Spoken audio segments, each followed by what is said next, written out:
तो last class में हम लोग जो है वो डिस्कशन कर चुके हैं लेसी के अकाउंटिंग ट्रीटमेंट्स पे।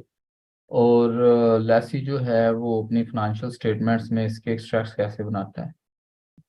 अच्छा जनाब, आज इंशाल्लाह हम लोग जो है वो लेसर की बुक्स में इसके अकाउंटिंग ट्रीटमेंट्स जो हैं वो सीखेंगे। तो आज है फरवरी की 20 तारीख।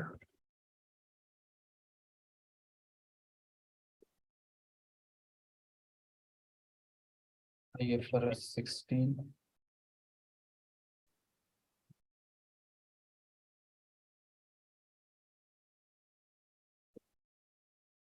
लीजेस।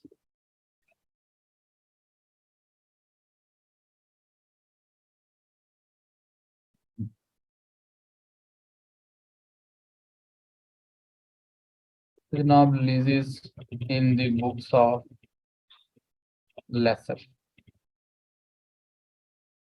लीजेस in the books of lessor. लेकिन जब हम लोगों ने लीजेस पे डिस्कशन स्टार्ट की थी तो हम लोगों ने कहा था कि जनाब जो लेसी है उसके लिए हम इसको 3 फेजेस में डिवाइड कर सकते हैं पूरे लीज को।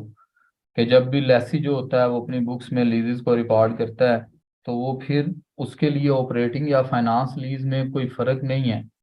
वो उनको डिफरेंट तरीकों से ट्रीट नहीं करता, बल्कि वो फाइनेंस लीज को और ऑपरेटिंग लीज को एक ही वे में ट्रीट करता है। लेकिन जब हम लेसर के लिए बात करते हैं तो फिर लेसर के लिए ये बात सेम नहीं है। सॉरी। लेसर के लिए लेसर सबसे पहले लीज को आइडेंटिफाई करता है कि आया ये जो लीज है ये हमारे ये ऑपरेटिंग लीज है या कि ये फाइनेंस लीज है। तो ऑपरेटिंग लीज के ट्रीटमेंट्स लेसर की किताबों में डिफरेंट तरीके से किए जाते हैं और फाइनेंस लीज के ट्रीटमेंट्स लेसर की किताबों में डिफरेंट तरीके से किए जाते हैं। तो हम पहले बात करेंगे फाइनेंस लीजेस पे। Finance lease. फाइनेंस लीजेस।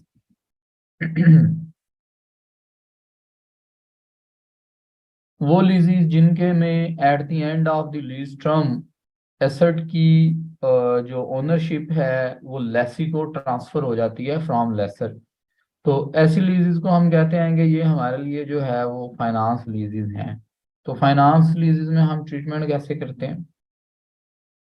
हम उसी तरीके से इसको डिवाइड कर लेते हैं लीजेस।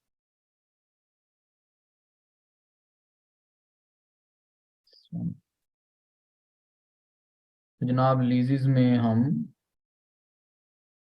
देखते हैं कि लेसर अपनी किताबों में किस तरीके से चीज़ों को रिकॉर्ड कर रहा होता है।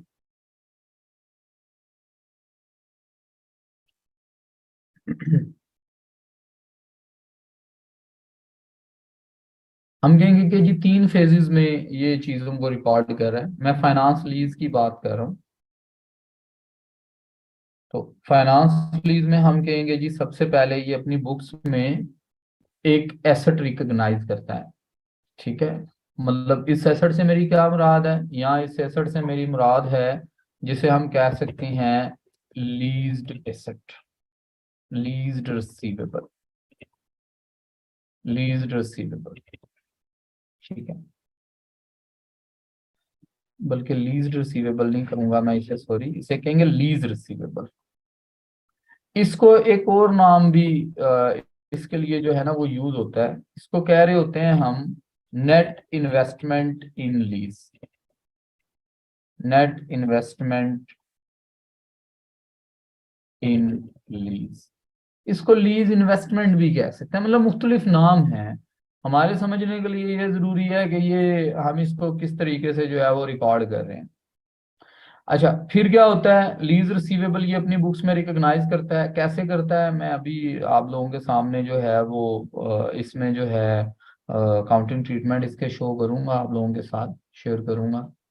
फिर हमारे पास जो है दूसरी बात ये होती है इंस्टॉलमेंट्स रिसीट। ये इंस्टॉलमेंट्स रिसीव्ड करता है। वो पे कर रहा होता था, ये इंस्टॉलमेंट्स रिसीव कर रहा होता है। अगेन यहाँ पे भी हम ये बात करेंगे कि हमारी जो इंस्टॉलमेंट होगी वो प्रिंसिपल प्लस इंटरेस्ट पे मुश्तमिल होगी। अच्छा, फाइनेंस लीज के केस में लेसर डेप्रिसिएशन चार्ज नहीं करता, no depreciation in case of finance lease. तो फाइनेंस लीज के केस में लेसर जो है वो डेप्रिसिएशन चार्ज नहीं करता, ठीक है।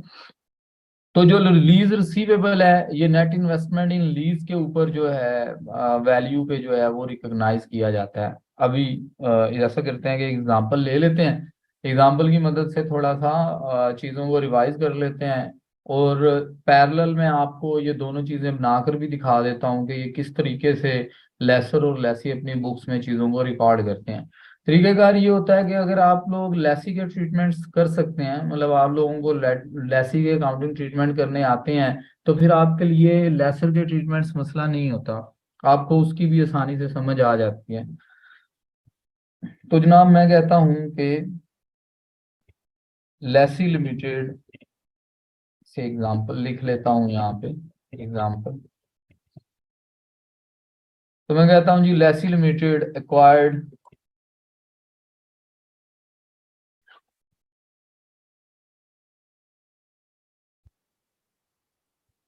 acquired acquired a machine from lesser limited, ठीक है।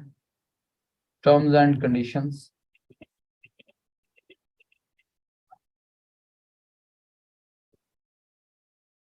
तो जी टर्म्स एंड कंडीशन में मैं क्या देता हूँ, टर्म्स एंड कंडीशंस इसमें मैं क्या देता हूँ जी के डाउन पेमेंट, अच्छा डेट भी लिख लेते हैं, ऑन से 1 January 2020, down payment will be made on, क्या लेते हैं, down payment paid on 1 January 2020, rupees 30,000 for annual installments, for annual installments of rupees 50,000 each is to be made in arrears,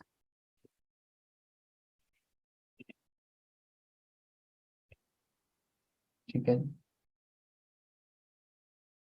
purchase price option rupees 20,000 at the end of lease term, lease term के and पे जो है वो purchase price option भी 20,000 रुपए की मौजूद है। अच्छा अब आज आपने ना मेरी बात बड़े ध्यान से सुननी है, क्योंकि वजह ये है कि एग्जामिनेशन के अंदर हमें ये दो चीजें कंफ्यूज कर सकती हैं। पहली मैं आपके साथ जो बात करूंगा वो मैं बात करूंगा कि जिसके अंदर एक ही जो है वो क्या कहते हैं इंटरेस्ट रेट यूज करेंगे हम लोग, और फिर मैं अपनी बात को चेंज करूंगा और मैं अपने क्वेश्चन के अंदर एक की बजाय दो एक्सचेंज रेट्स आप लोगों को बताऊंगा, और फिर हम उस पर डिस्कशन करेंगे कि कौन सा रेट किसके लिए एप्लीकेबल होगा, ठीक है जी। तो मैं डिसमेंटलिंग कॉस्ट भी ले लेता हूँ, dismantling cost at the end of useful life estimated at rupees 10,000, ठीक है जी। डिसमेंटलिंग कॉस्ट है, यूजफुल लाइफ 4 साल ही कर लेते हैं, useful life of asset is was estimated for 4 years, 4 years ही इसकी यूजफुल लाइफ कर लेते हैं ताकि थोड़ी सी समझ आ जाए हमें इसकी, 4 years, ठीक है जी। और मैं फिलहाल आपको एक रेट दे रहा हूं, that is interest rate implicit in lease, interest rate implicit in lease 10%, और फिर मैं आपसे कहता हूँ कि रिक्वायर करता हूँ कि मुझे जर्नल एंट्रीज पास कर दें दोनों की बुक्स में। Required pass the journal entries in the books of Lesi and lesser. इस क्वेश्चन के अंदर मैंने सिंपली ये काम किया कि मैंने एक ही इंटरेस्ट रेट यूज कर लिया। परचेज प्राइस ऑप्शन इस क्वेश्चन के अंदर मौजूद है। इसका मतलब है कि इसका मतलब है कि ये एक फाइनेंस लीज का क्वेश्चन है और आप लोगों से मैंने कहा है कि आप मुझे जर्नल एंट्रीज इसकी पास कर दें। तो तरीकेकार बड़ा आसान है इसका। आसान इस तरह से है कि जहाँ पे एक ही इंटरेस्ट रेट गिवन होता है वहां पे हमारी तकरीबन तकरीबन वर्किंग एक जैसी ही रहती है। तो ऐसा करते हैं कि पहले हम लेसी के लिए ट्रीटमेंट करते हैं 1 साल के, और फिर मैं उसके पैरेलल आपको लेसर के ट्रीटमेंट भी समझाता हूँ ताकि आपको दोनों की किताबों में ये अकाउंटिंग ट्रीटमेंट करने की समझ आए कि हम इनके अकाउंटिंग ट्रीटमेंट दोनों की बुक्स में पैरेलल कैसे कर रहे होते हैं। ठीक है। तो जनाब यहाँ पे सबसे पहले हमने क्या करना है, हमने राइट टू यूज एसेट की कॉस्ट कैलकुलेट करनी है। This is working one, cost of right to use asset. हम राइट टू यूज एसेट की कॉस्ट कैलकुलेट करने जा रहे हैं। तो cost of right to use asset में हमें पता है कि this is basically present value of three things. Present value of lease liability, present value of initial direct costs and present value of dismantling cost. तीन चीजें आ गई इसमें। फिर मैंने आपसे कहा था कि जो लेसी होता है उसकी लीज लायबिलिटी मालूम करने के लिए ईयर्स लिख लेंगे, हम यहाँ पर्टिकुलर्स लिख लेंगे। मैं जस्ट एक दफा दोबारा इसको इसलिए कर रहा हूँ कि आप लोग अच्छे से जो है वो इन चीजों को समझ लें। अदरवाइज मैं वहीं से कॉपी करके यहाँ पेस्ट कर देता तो हम जरा जल्दी कर लेते हैं टाइम। तो जस्ट इसको रिपीट करने का मकसद ये है कि ये आपको अच्छे से समझ आ जाए कि ये हम कैसे करते हैं। ईयर्स हैं, पर्टिकुलर्स हैं, यहाँ पे हम कैश फ्लोज ले लेंगे। कैश फ्लोज के बाद हम डिस्काउंट फैक्टर ले लेंगे। आज जो डिस्काउंट फैक्टर हमने लेना है वो लेना है 10% पे। 10% इज डिस्काउंट फैक्टर। फिर डिस्काउंट फैक्टर के बाद जो है वो हम लोगों ने यहाँ पे प्रेजेंट वैल्यू ले लेनी है। टर्मिनल जीरो है, ठीक है जी। टर्मिनल जीरो के ऊपर हम लोग जो है वो डाउन पेमेंट कर रहे हैं। तो टर्मिनल जीरो पे जनाब हमने की down payment. Down payment, down payment में जनाब 50,000 रुपये, सॉरी 30,000 हमने डाउन पेमेंट की। डिस्काउंट फैक्टर वन ही रहा, दिस मल्टीप्लाइड बाय दिस। फिर हमने 4 एनुअल इंस्टॉलमेंट्स पे की, 1 2 4। और इंस्टॉलमेंट्स, एक इंस्टॉलमेंट 50,000 रुपये की है। हमने इसके लिए फार्मूला लगाया 1 -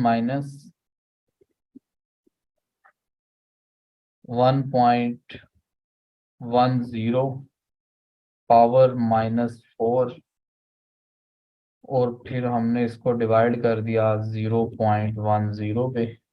ये डिस्काउंट फैक्टर आ गया इसका, और हमने इस पे मल्टीप्लाई किया। फिर हमने चौथे साल में जाकर परचेज प्राइस ऑप्शन दी। परचेज प्राइस ऑप्शन ऑप्शन दी है हमने 20,000 रुपये की। डिस्काउंट फैक्टर बनेगा 1.10 पावर -4।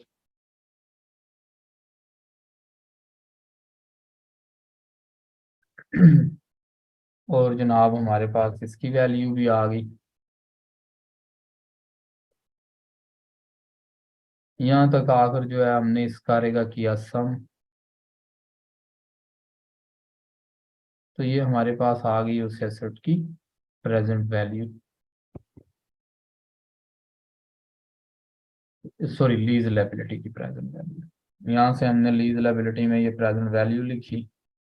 इनिशियल डायरेक्ट कॉस्ट आज मैंने आपको नहीं बताई, जीरो हैं तो जीरो लिख देंगे, नहीं गिवन होंगी तो जीरो। डिसमेंटलिंग कॉस्ट लेनी पड़ेगी। डिसमेंटलिंग कॉस्ट का फार्मूला ले लेते हैं। डिसमेंटलिंग कॉस्ट 10,000 रुपये में अज्यूम कर रहा हूँ, 10,000 मल्टीप्लाइड बाई 1.10 पावर -4, क्योंकि सबके लिए फिर एक ही रेट यूज होगा ना, जब क्वेश्चन के अंदर रेट ही एक दिया गया है। तो ये जनाब मेरे पास इसकी प्रेजेंट वैल्यू आ गई, दिस वन। लिहाजा इस सारे का मैं सम करूंगा तो मेरे पास राइट टू यूज एसेट की कॉस्ट आ जाएगी। इस सारे का सम कर लेते हैं। This is cost of right to use asset, cost of right to use asset. ठीक है जी। अब हम यहाँ पे इसको रिकॉर्ड करते हैं, देखते हैं कि ये रिकॉर्ड कैसे होगा। ठीक है जी। इसको जब हम रिकॉर्ड करेंगे तो मैं यहाँ पे लिख लेता हूँ in the books of lessee, date, description, और यहाँ पे ले लेते हैं हम डेबिट, यहाँ पे ले लेते हैं credit,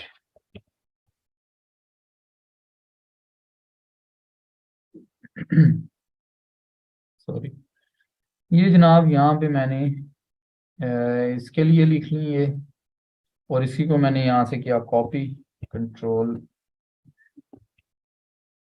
control C, control V, इसे लिख लेते हैं in the books of lessor, ताकि दोनों पैरेलल एक दफा रिकॉर्ड हो, हमारे सामने पता चले कि हमने इनको रिकॉर्ड कैसे करना। तो हम जनाब यहाँ पे इसको मैं थोड़ा सा बैकग्राउंड चेंज करता हूँ इसका, दिस वन, इसका बैकग्राउंड थोड़ा सा चेंज कर लेते हैं, इसे कर लेते हैं।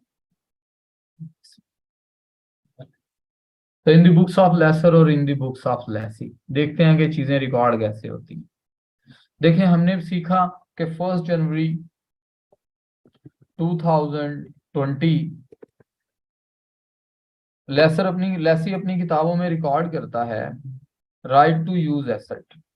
लिहाजा ये जनरल एंट्री पास करेगा right to use asset debit to lease liability credit, lease liability credit to provision for dismantling cost credit,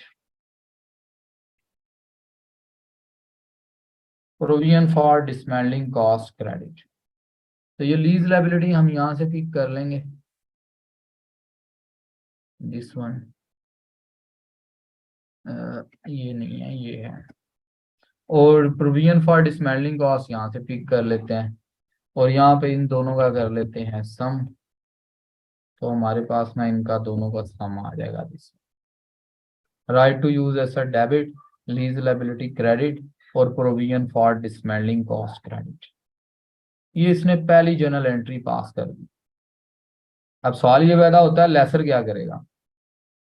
तो भाई लेसर ये काम करेगा कि लेसर भी अपनी किताबों में इसको रिकॉर्ड करेगा, लेकिन लेसर देखें हमें पता है कि दो डिफरेंट बिजनेसेस ऑपोजिट ट्रांजैक्शंस को जो है वो अपनी किताबों में रिकॉर्ड करते हैं।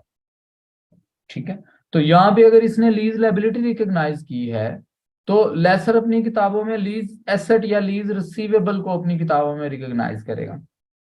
उसे आप इन्वेस्टमेंट इन लीज भी लिख सकते हैं, उसे आप लीज रिसीवेबल भी लिख सकते हैं। तो लेसर अपनी किताबों में इसको रिकॉर्ड करेगा lease receivable debit, lease receivable debit. किस प्राइस पे लीज रिसीवेबल जो रिकॉर्ड किया जाएगा वो किस प्राइस पे रिकॉर्ड किया जाएगा, इसको अच्छे से समझ लेना है। ये लीज लायबिलिटी की रकम तो होगी, ठीक है, मतलब ये जो यहाँ पे जो लीज लायबिलिटी लिखी आ रही होगी ये उसके अकॉर्डिंग ही होगी, लेकिन यहाँ पे ये क्या कहलाती है, इसको हमने थोड़ा सा जो है वो बात को समझना है। यहाँ हम लिखेंगे इसको लीज रिसीवेबल, रिकॉर्ड कैसे किया जाता है, कैलकुलेट कैसे किया जाता है। Lease receivable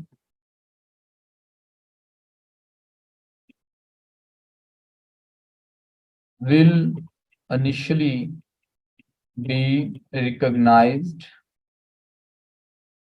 at the value of net investment in lease, जो हम लीज रिसीवेबल को रिकॉग्नाइज करते हैं इनिशियली या किताबों में लिखते हैं, वो नेट इन्वेस्टमेंट इन लीज की वैल्यू के ऊपर जो है वो रिकॉग्नाइज किया जाता है। बाजू का ऐसा होता है कि पेपर के अंदर जो क्वेश्चन आता है वो लेसी के पॉइंट ऑफ व्यू से नहीं आता, लेसर के पॉइंट ऑफ व्यू से आते हैं।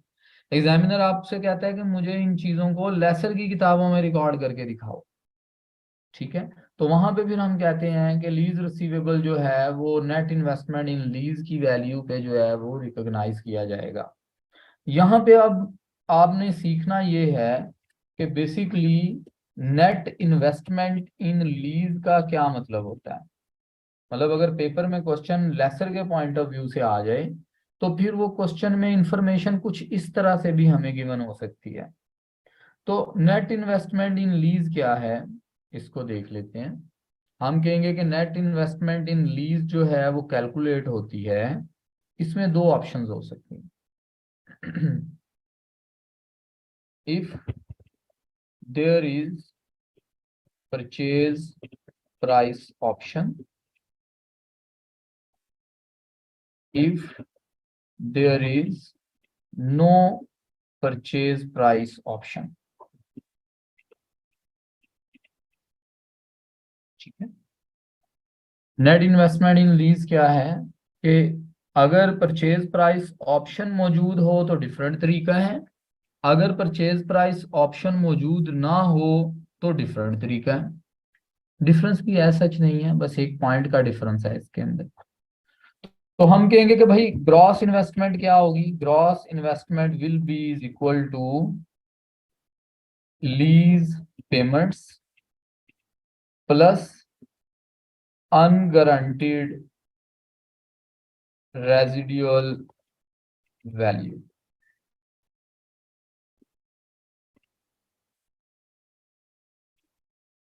ठीक है, ग्रॉस इन्वेस्टमेंट क्या होती है कि ग्रॉस इन्वेस्टमेंट के अंदर, बल्कि मैं इसको एक और तरह से लिख लेता हूं ताकि ये ना थोड़ा सा हम इसको अच्छे से समझ लें। मैं इसको लिखता हूं कि ग्रॉस इन्वेस्टमेंट जो होती है वो हमारे, चलें, ग्रॉस इन्वेस्टमेंट जो है वो लीज पेमेंट्स और इसका मजमुआ होती है, ठीक है। तो सवाल पैदा होता है कि फिर नेट इन्वेस्टमेंट क्या होती है। नेट इन्वेस्टमेंट होती है present value of lease payments plus unguaranteed residual value.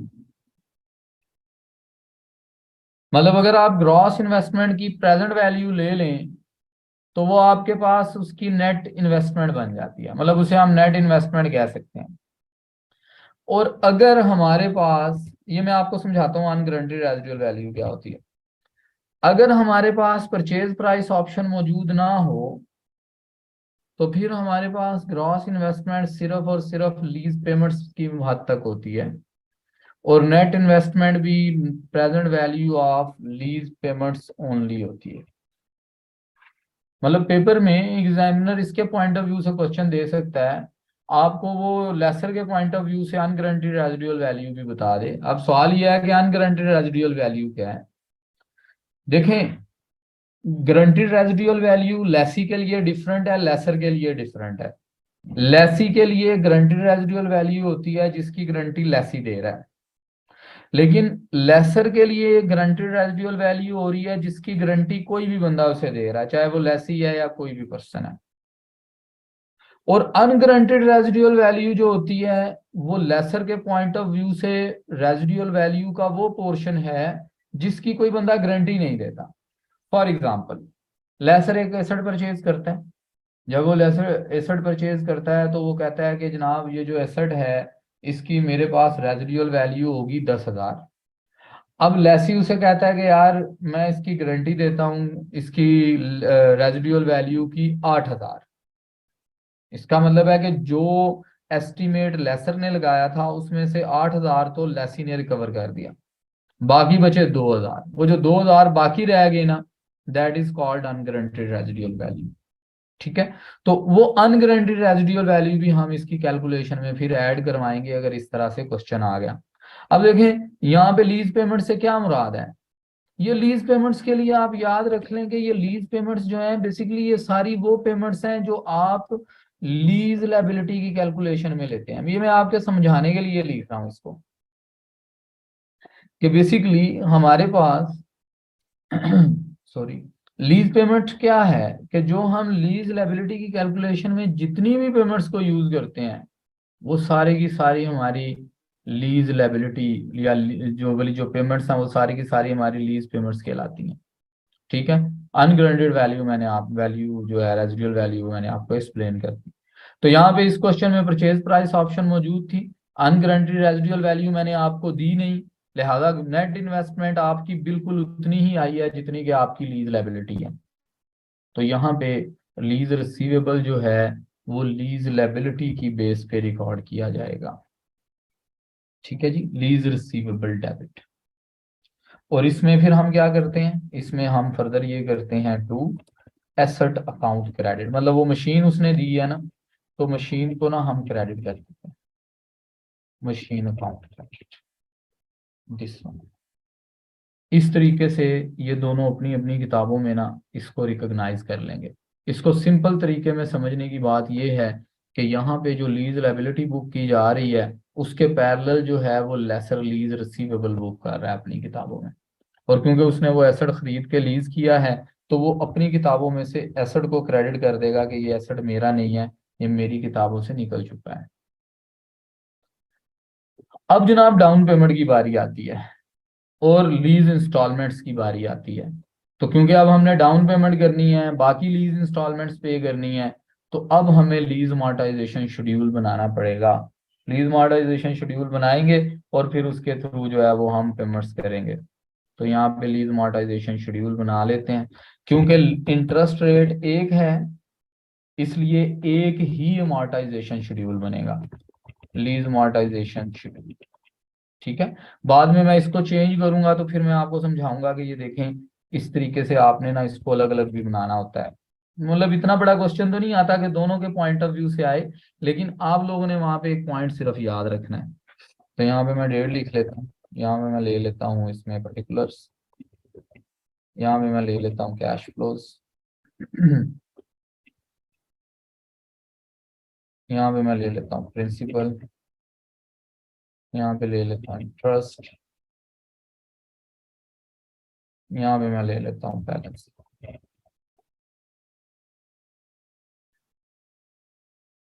तो इंटरेस्ट है जनाब 10%, यहाँ पे लिखूंगा बैलेंस, ओपनिंग बैलेंस आ रहा है जनाब लीज लायबिलिटी का। जी अतर। तो सर ये मुझे पॉइंट क्लियर नहीं हुआ थोड़ा सा, ये जो था ना गारंटीड और ये वाला जो ऊपर था, जी जी, ये सर। Okay, no issue. देखिए असल में गारंटीड रेजिडुअल वैल्यू क्या होती है और अनगारंटीड रेजिडुअल वैल्यू क्या होती है। देखिए गारंटीड रेजिडुअल वैल्यू अभी आज हम बात कर रहे हैं लेसर के पॉइंट ऑफ व्यू से। तो लेसर के पॉइंट ऑफ व्यू से गारंटीड रेजिडुअल वैल्यू क्या है, वो रेजिडुअल वैल्यू जिसकी गारंटी उसे लेसी दे दे या कोई और पार्टी दे दे। ठीक है। उसमें फिर ये होता है कि आपके पास जो है ना वो क्या कहते हैं उसे, एट द एंड जाकर ना आपके पास से एसेट ट्रांसफर नहीं हो रहा होता। ठीक है। तो होता ये है कि लोग गारंटी दे रहे होते हैं। अब गारंटी में होता क्या है कि गारंटी के केस में अगर लेसर ने एस्टिमेट की थी वैल्यू, फॉर एग्जांपल जैसे मैंने एग्जांपल दी कि जी 10,000 रेजिडुअल वैल्यू होगी। अब लेसी उसे कहता है कि भाई मैंने तो सिर्फ ना इसकी गारंटी दूंगा सिर्फ 8,000 तक। तो अब लेसर सोचेगा कि यार मेरे पास तो वैल्यू एस्टिमेट होके 10,000 आ रही है और लेसी मुझे जो है वो सिर्फ 8,000 की गारंटी दे रहे हैं, तो 2,000 कहाँ से रिकवर होगा। तो वो जो 2,000 उसका कहीं से रिकवर नहीं ना हो रहा, वो उसके लिए अनगारंटीड रेजिडुअल वैल्यू कहलाएगा। ठीक है। ये होता ये है कि जब लेसर के केस में क्वेश्चन आता है ना हमारे सामने, तो वो उसके अंदर फिर ये चीजें इंक्लूडेड होती हैं। उसके अंदर गारंटीड रेजिडुअल वैल्यू भी होगी, उसके अंदर अनगारंटीड रेजिडुअल वैल्यू भी होगी। हमने सिर्फ एक पॉइंट ध्यान में रखना है कि अनगारंटीड को कब यूज करना है। अनगारंटीड रेजिडुअल वैल्यू सिर्फ एक केस में यूज होती है, जब लेसर अपनी किताबों में, मतलब जब हमारी क्वेश्चन के अंदर परचेज प्राइस ऑप्शन मौजूद होती है, इसके अलावा नहीं होती। यहाँ पे हमें कहता है कि fresh farms limited entered into a leasing contract to lease a vehicle from GL. The terms of lease are, fair value of assets इतनी है, लीज टर्म है 5 years, इंसेप्शन ऑफ लीज है 1 जनवरी, और इसमें डाउन पेमेंट दी गई है और annual rental payable दिए गए हैं, इंटरेस्ट रेट है। तो उसने आपसे कहा कि present value of lease payment calculate करें, नेट इन्वेस्टमेंट कैलकुलेट करें। तो इसका तरीका वही है जो हम लीज लायबिलिटी वाला यूज करते हैं, कि लीज लायबिलिटी जिस तरह कैलकुलेट करते हैं, ये भी उसी तरीके से हम उनकी प्रेजेंट वैल्यू निकालेंगे और उसे लिख देंगे। क्यों? क्योंकि यहाँ पे हमारे पास ना अनगारंटीड रेजिडुअल वैल्यू नहीं है। अच्छा, अब इसी के सीक्वेंस में अगर मैं ये वाला क्वेश्चन पढ़ूं, दिस वन कहता है A limited enter into a leasing contract to lease an asset from B limited. Fair value है उसके एसेट की 140430, लीज टर्म है 7 years, इंसेप्शन ऑफ लीज है 1 सितंबर, annual rental payable in advance है 25,000 के, और ये देखिए अनगारंटीड रेजिडुअल वैल्यू है 6,000। अब उसने क्वेश्चन में अनगारंटीड रेजिडुअल वैल्यू खुद से दे दी है। कहता है कि इंटरेस्ट रेट जो है वो 9% है, तो आप लीज पेमेंट की ना प्रेजेंट वैल्यू मालूम करें। अच्छा देखिए, यहाँ पे अब हमने सोचना क्या है कि क्या ओनरशिप ट्रांसफर हो रही है, मतलब क्या परचेज प्राइस ऑप्शन मौजूद है। हमें पता चलेगा कि परचेज प्राइस ऑप्शन मौजूद नहीं है। अच्छा, मेरे ख्याल में ना मैंने एक चीज, चले मैं पहले यहाँ पे समझा दूं। अगर परचेज प्राइस ऑप्शन मौजूद नहीं है, तो मैंने अपनी प्रेजेंट वैल्यू की कैलकुलेशन में ना ये अनगारंटीड रेजिडुअल वैल्यू भी कवर करवानी है। ठीक है, अगर परचेज प्राइस ऑप्शन मौजूद नहीं है, तो ये अनगारंटीड रेजिडुअल वैल्यू भी मैंने इसमें कवर करवानी है। लेकिन अगर परचेज प्राइस ऑप्शन मौजूद होती, तो मैं इस 6,000 को इग्नोर कर देता, मैं सिर्फ बाकी रकमों के ऊपर इसकी प्रेजेंट वैल्यू की कैलकुलेशन कर लेता। अगर आपको बात मेरी समझ आई है? जी सर, अब समझ में आ रही है। ठीक हो गया। असल में ना मेरे ख्याल में शायद मैंने ना इस शीट में कुछ, यस सॉरी, आप ना, हाँ यहाँ पे मैंने थोड़ा सा प्रॉब्लम किया है कि ये हम लोग यूज करेंगे इफ इसको हम यूज करेंगे if there is no purchase price option, क्योंकि जब परचेज प्राइस ऑप्शन नहीं होगी तो अनगारंटीड रेजिडुअल वैल्यू लेनी है, और अगर परचेज प्राइस ऑप्शन होगी तो गारंटीड रेजिडुअल वैल्यू नहीं लेनी। यस दिस वन, यहाँ पे नो के केस में अनगारंटीड भी कवर करनी होती है हमने। तो नो के केस में अनगारंटीड भी कवर होती है, लेकिन परचेज प्राइस ऑप्शन के केस में अनगारंटीड कवर नहीं करते हम लोग, बस लीज लायबिलिटी के इक्विवेलेंट लेते हैं इसमें। तो सर कवर किस तरह करेंगे इसको, लीज लायबिलिटी में क्या ऐड करेंगे या? जी जी मैं बताता हूँ। देखें, ये वाली मैंने वर्किंग बनाई है ना, ये वाली, दिस वन, इस वर्किंग में ना मैं इसमें परचेज प्राइस ऑप्शन की बजाय ना फिर ये आ रहा होता कि मैं यहाँ पे लिखता अनगारंटीड रेजिडुअल वैल्यू। ठीक है, उसकी मैं प्रेजेंट वैल्यू लेता, इसमें ऐड करता, फिर ये जो मेरी प्राइस आती ना, ये लीज रिसीवेबल इस कीमत के ऊपर मैं बुक करता अपना।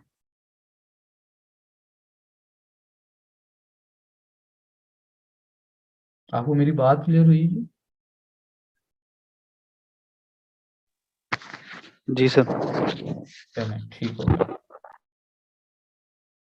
अच्छा जनाब, यहाँ पे हमने लीज रिसीवेबल रिकॉर्ड कर लिया, अब मॉडर्नाइजेशन शेड्यूल बनाते हैं। ओपनिंग बैलेंस मैंने यहाँ पे ले लिया, पहली पेमेंट हो रही है 1/1/20 को। ठीक है, उसके बाद मेरे पास पेमेंट हो रही है 31 दिसंबर 2020 को। फिर अगले साल 4 साल हैं मेरे पास 31 दिसंबर 2021, 31 दिसंबर 2022, 31 दिसंबर 2023।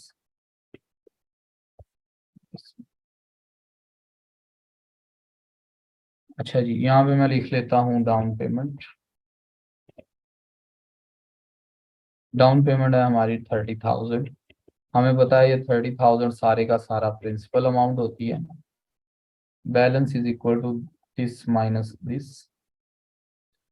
फिर हमने इंस्टॉलमेंट पे की पहली, इंस्टॉलमेंट है हमारे पास 50,000 रुपए की। इंटरेस्ट पहले कैलकुलेट कर लेंगे, दिस मल्टीप्लाइड बाय 0.10, ये हमारे पास उसकी इंटरेस्ट की रकम आ जाएगी। प्रिंसिपल की रकम के लिए 50,000 में से इंटरेस्ट को कर देंगे माइनस, प्रिंसिपल की रकम आ जाएगी और यहाँ पे आ जाएगा हमारे पास बैलेंस।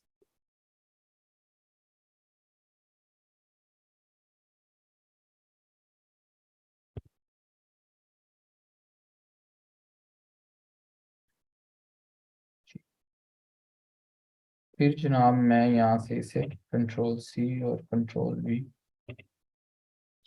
इंस्टॉलमेंट्स हो जाएंगी। फिर सेम डेट में जाकर मैं फाइनल पेमेंट करूंगा। डाउन मतलब परचेज प्राइस मैंने अज्यूम की हुई है 20,000 आई थिंक, यस 20,000 तरीके से। तो यहाँ से जो है वो मैं यहाँ तक लेकर आऊंगा इसे, और एंड में आके जो 20,000 होता है वो सिर्फ जो है ना वो प्रिंसिपल के तौर पे माइनस हो जाता है, क्योंकि सेम डेट पे पेमेंट हो रही है ना, दोनों पेमेंट सेम डेट पे हो रही हैं, तो ये 20,000 रुपये यहाँ पे जीरो हो जाते हैं। अब देखें जब लेसी इसको रिकॉर्ड करेगा, मैं पहले साल की एडजस्टमेंट कर रहा हूँ, लेसी जब इसे रिकॉर्ड करेगा डाउन पेमेंट को, तो वो इसको रिकॉर्ड इस तरह से करता है कि वो कहता है लीज लायबिलिटी डेबिट, क्योंकि लीज लायबिलिटी उसकी खत्म हो रही होती है, लीज लायबिलिटी डेबिट, और वो क्रेडिट कर देता है बैंक अकाउंट क्रेडिट। तो लीज लायबिलिटी में जो प्रिंसिपल अमोर्टाइजेशन शेड्यूल में जो प्रिंसिपल की रकम है वहां से हम इसे उठा लेते हैं, और जनाब हमारे पास ये 30,000 और 30,000 रिकॉर्ड हो गया। अब इसके पैरेलल ये क्या करेगा, ये तो पैसे रिसीव कर रहा है लेसर, तो बैंक अकाउंट को ये डेबिट कर देगा, और ये अपने पास लीज रिसीवेबल को क्रेडिट कर देगा, लीज रिसीवेबल क्रेडिट, रकम वही रहेगी इसकी भी 30,000 और 30,000। ये उसने उसके पैरेलल जो है ये जर्नल एंट्री पास कर दी। इस जर्नल एंट्री के बाद अब साल का एंड आया 31 दिसंबर 2020, तो इसने इंस्टॉलमेंट पे की, तो इसने कहा lease liability debit, interest expense debit और बैंक अकाउंट क्रेडिट। तो लीज लायबिलिटी जनाब इसने डेबिट की प्रिंसिपल अमाउंट से, लीज अमोर्टाइजेशन शेड्यूल में ये जो प्रिंसिपल अमाउंट थी इससे रिकॉर्डिंग की इसने, दिस वन। इंटरेस्ट के सामने लीज अमोर्टाइजेशन से इसने इंटरेस्ट उठा लिया, और इन दोनों का सम करके इसने इसकी पेमेंट कर दी, दिस वन। तो लेसर ने इसके अपोजिट काम किया, उसने पेमेंट रिसीव की है 31 दिसंबर 2020। उसने कहा कि जनाब bank account debit to lease receivable credit to interest income credit, इसके लिए ये इंटरेस्ट इनकम है, इंटरेस्ट इनकम क्रेडिट, ठीक है जी। तो इसने प्रिंसिपल अमाउंट जो है उसको यहाँ पे रिकॉर्ड करना है लीज रिसीवेबल के सामने, डेबिट कर दिया इसको मैंने,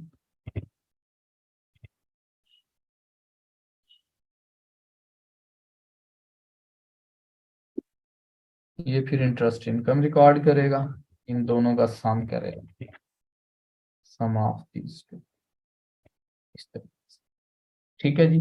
उसके बाद फिर क्या करेगा, लेसी जो है वो अपनी किताबों में डेप्रिसिएशन रिकॉर्ड करेगा, डेप्रिसिएशन एक्सपेंस डेबिट और अक्यूमुलेटेड डेप्रिसिएशन क्रेडिट। तो एसेट की कॉस्ट है इसकी किताबों में 208,984 08984 divided by 4 years.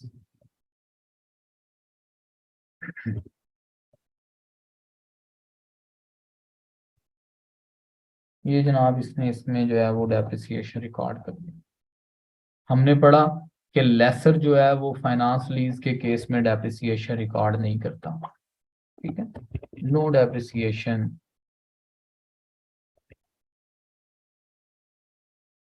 In case of finance lease.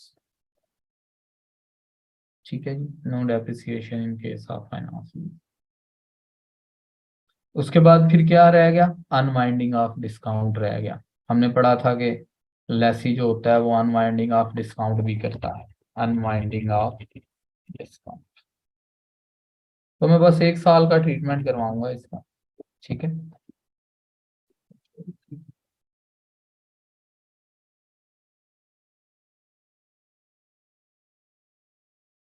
तो यहाँ पे मैं ले लेता हूँ 1/1/2020 को प्रेजेंट वैल्यू।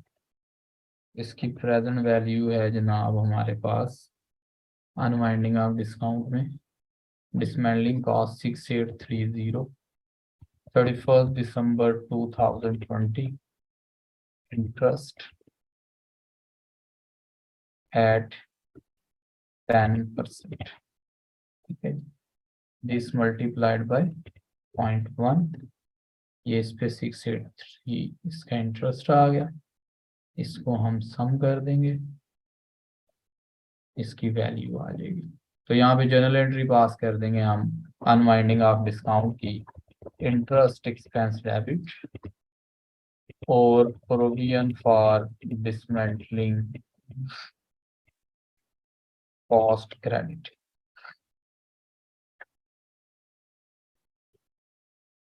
इस तरीके से इंटरेस्ट। ठीक है जी, ये अनवाइंडिंग लेसी ने की है, लेसर का इससे कोई लेना देना नहीं है। ठीक है, ये सिर्फ लेसी की किताबों में आएगा। तो यहाँ पे हम लिखेंगे no journal entry for unwinding of discount. ये जनाब इस तरीके से ये रिकॉर्डिंग दोनों लोग करते चले जाएंगे और एट दी एंड जाकर इनका ये जो है ये कंप्लीट हो जाएगी सारी रिकॉर्डिंग। ठीक है, तो इसके बाद एक्सट्रैक्ट बनाना सीखते हैं। यहाँ तक अगर आपका कोई क्वेश्चन है तो आप लोग पूछ सकते हैं।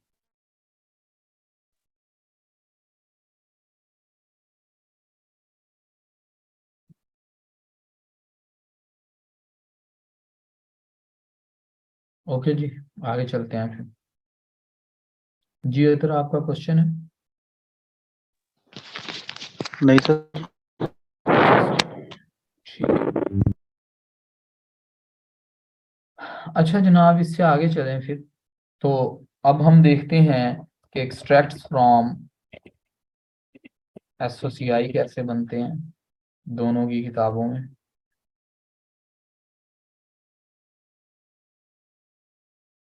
Extracts from SOCI. ठीक है जी, लेसी की किताबों में क्या होगा, लेसी की किताबों में जनाब होगा ये कि ये अपने पास बुक करेगा डेप्रिसिएशन एक्सपेंस। ये अपनी किताबों में डेप्रिसिएशन को एक्सपेंस बुक करेगा।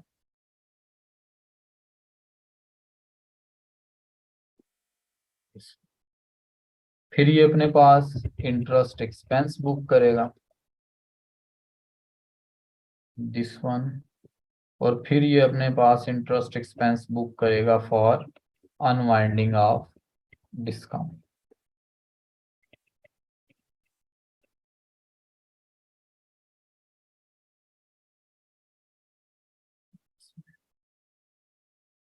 ये अनवाइंडिंग ऑफ डिस्काउंट।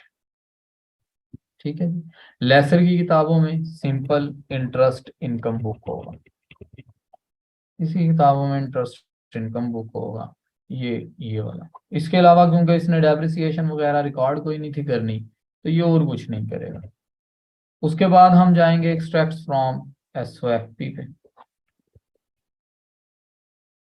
उसके बाद हम जाएंगे एक्सट्रैक्ट्स फ्रॉम एसओएफपी पे कि इन दोनों की किताबों में एक्सट्रैक्ट्स फ्रॉम एसओएफपी कैसे बनेंगे। तो यहाँ पे ये लिखेगा non current assets, non current assets. तो हम कहेंगे जी कि जनाब नॉन करंट एसेट्स में ये बुक करेगा right to use asset. Right to use asset की कॉस्ट थी 208984, आई थिंक यही थी। 208,984 और इसमें से ये माइनस कर देगा डेप्रिसिएशन एक्सपेंस 52246। तो यहाँ पे हम इसे लिख लेंगे 208,984 माइनस 52246।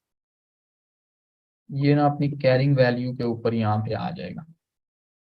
नॉन करंट एसेट्स के बाद फिर हमने इसे शो करना है नॉन करंट इसकी लायबिलिटीज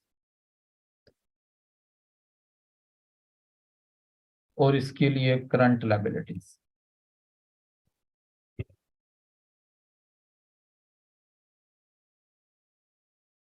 नॉन करंट लायबिलिटीज और करंट लायबिलिटी, इसमें आएगी लीज लायबिलिटी और इसमें भी आएगी लीज लायबिलिटी, इसमें आएगी प्रोविजन फॉर डिसमेंटलिंग कॉस्ट। ठीक है। आजकल एक्सट्रैक्ट्स आते हैं पेपर के अंदर, आपको ये एक्सट्रैक्ट्स बनाने आने चाहिए, लेकिन आपके सामने है कि ये एक्सट्रैक्ट डायरेक्ट नहीं बनते, इनके लिए हमें वर्किंग बनानी पड़ेगी, फिर वो वर्किंग बनाकर ये डाटा एक्सट्रैक्ट कर सकते हैं हम लोग। अदरवाइज ये डाटा एक्सट्रैक्ट नहीं, डायरेक्टली एक्सट्रैक्ट नहीं हो सकता ये डाटा।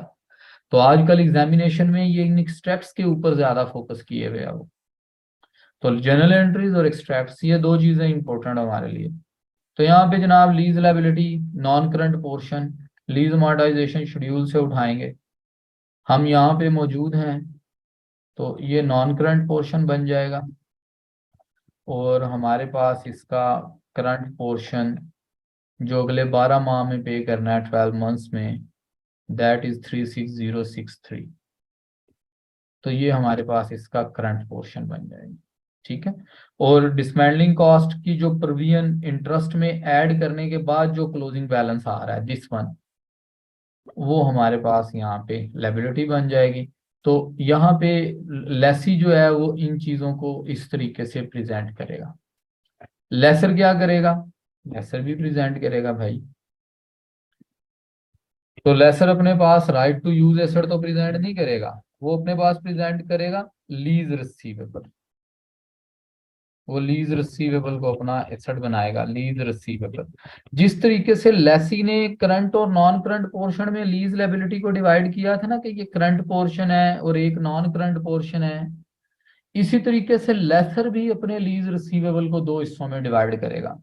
कितना पोर्शन करंट है जो कि अगले साल रिसीव हो जाना है, और उसमें से कितना पोर्शन नॉन करंट है जो कि अगले साल के बाद जाकर अचीव होना है। तो यहाँ पे नॉन करंट एसेट्स और current assets, non current assets में भी लीज रिसीवेबल और करंट एसेट्स में भी लीज रिसीवेबल। ठीक है। सॉरी।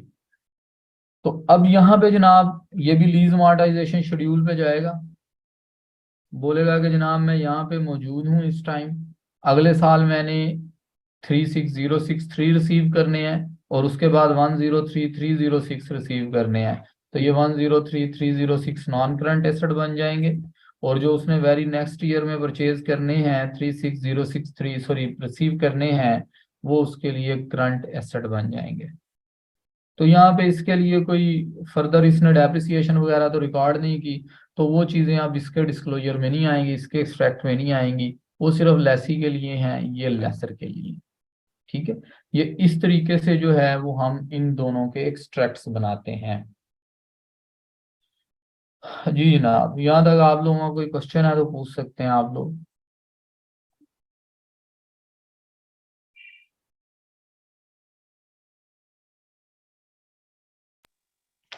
जी अतर।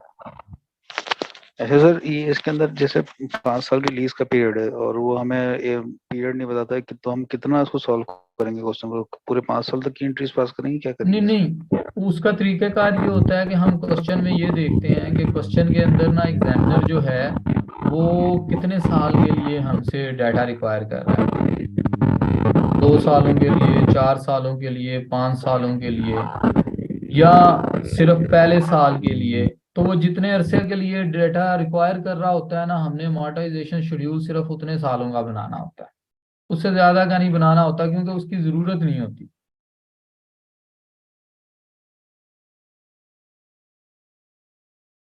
जी ठीक है जी, आपको समझ आ गई जी।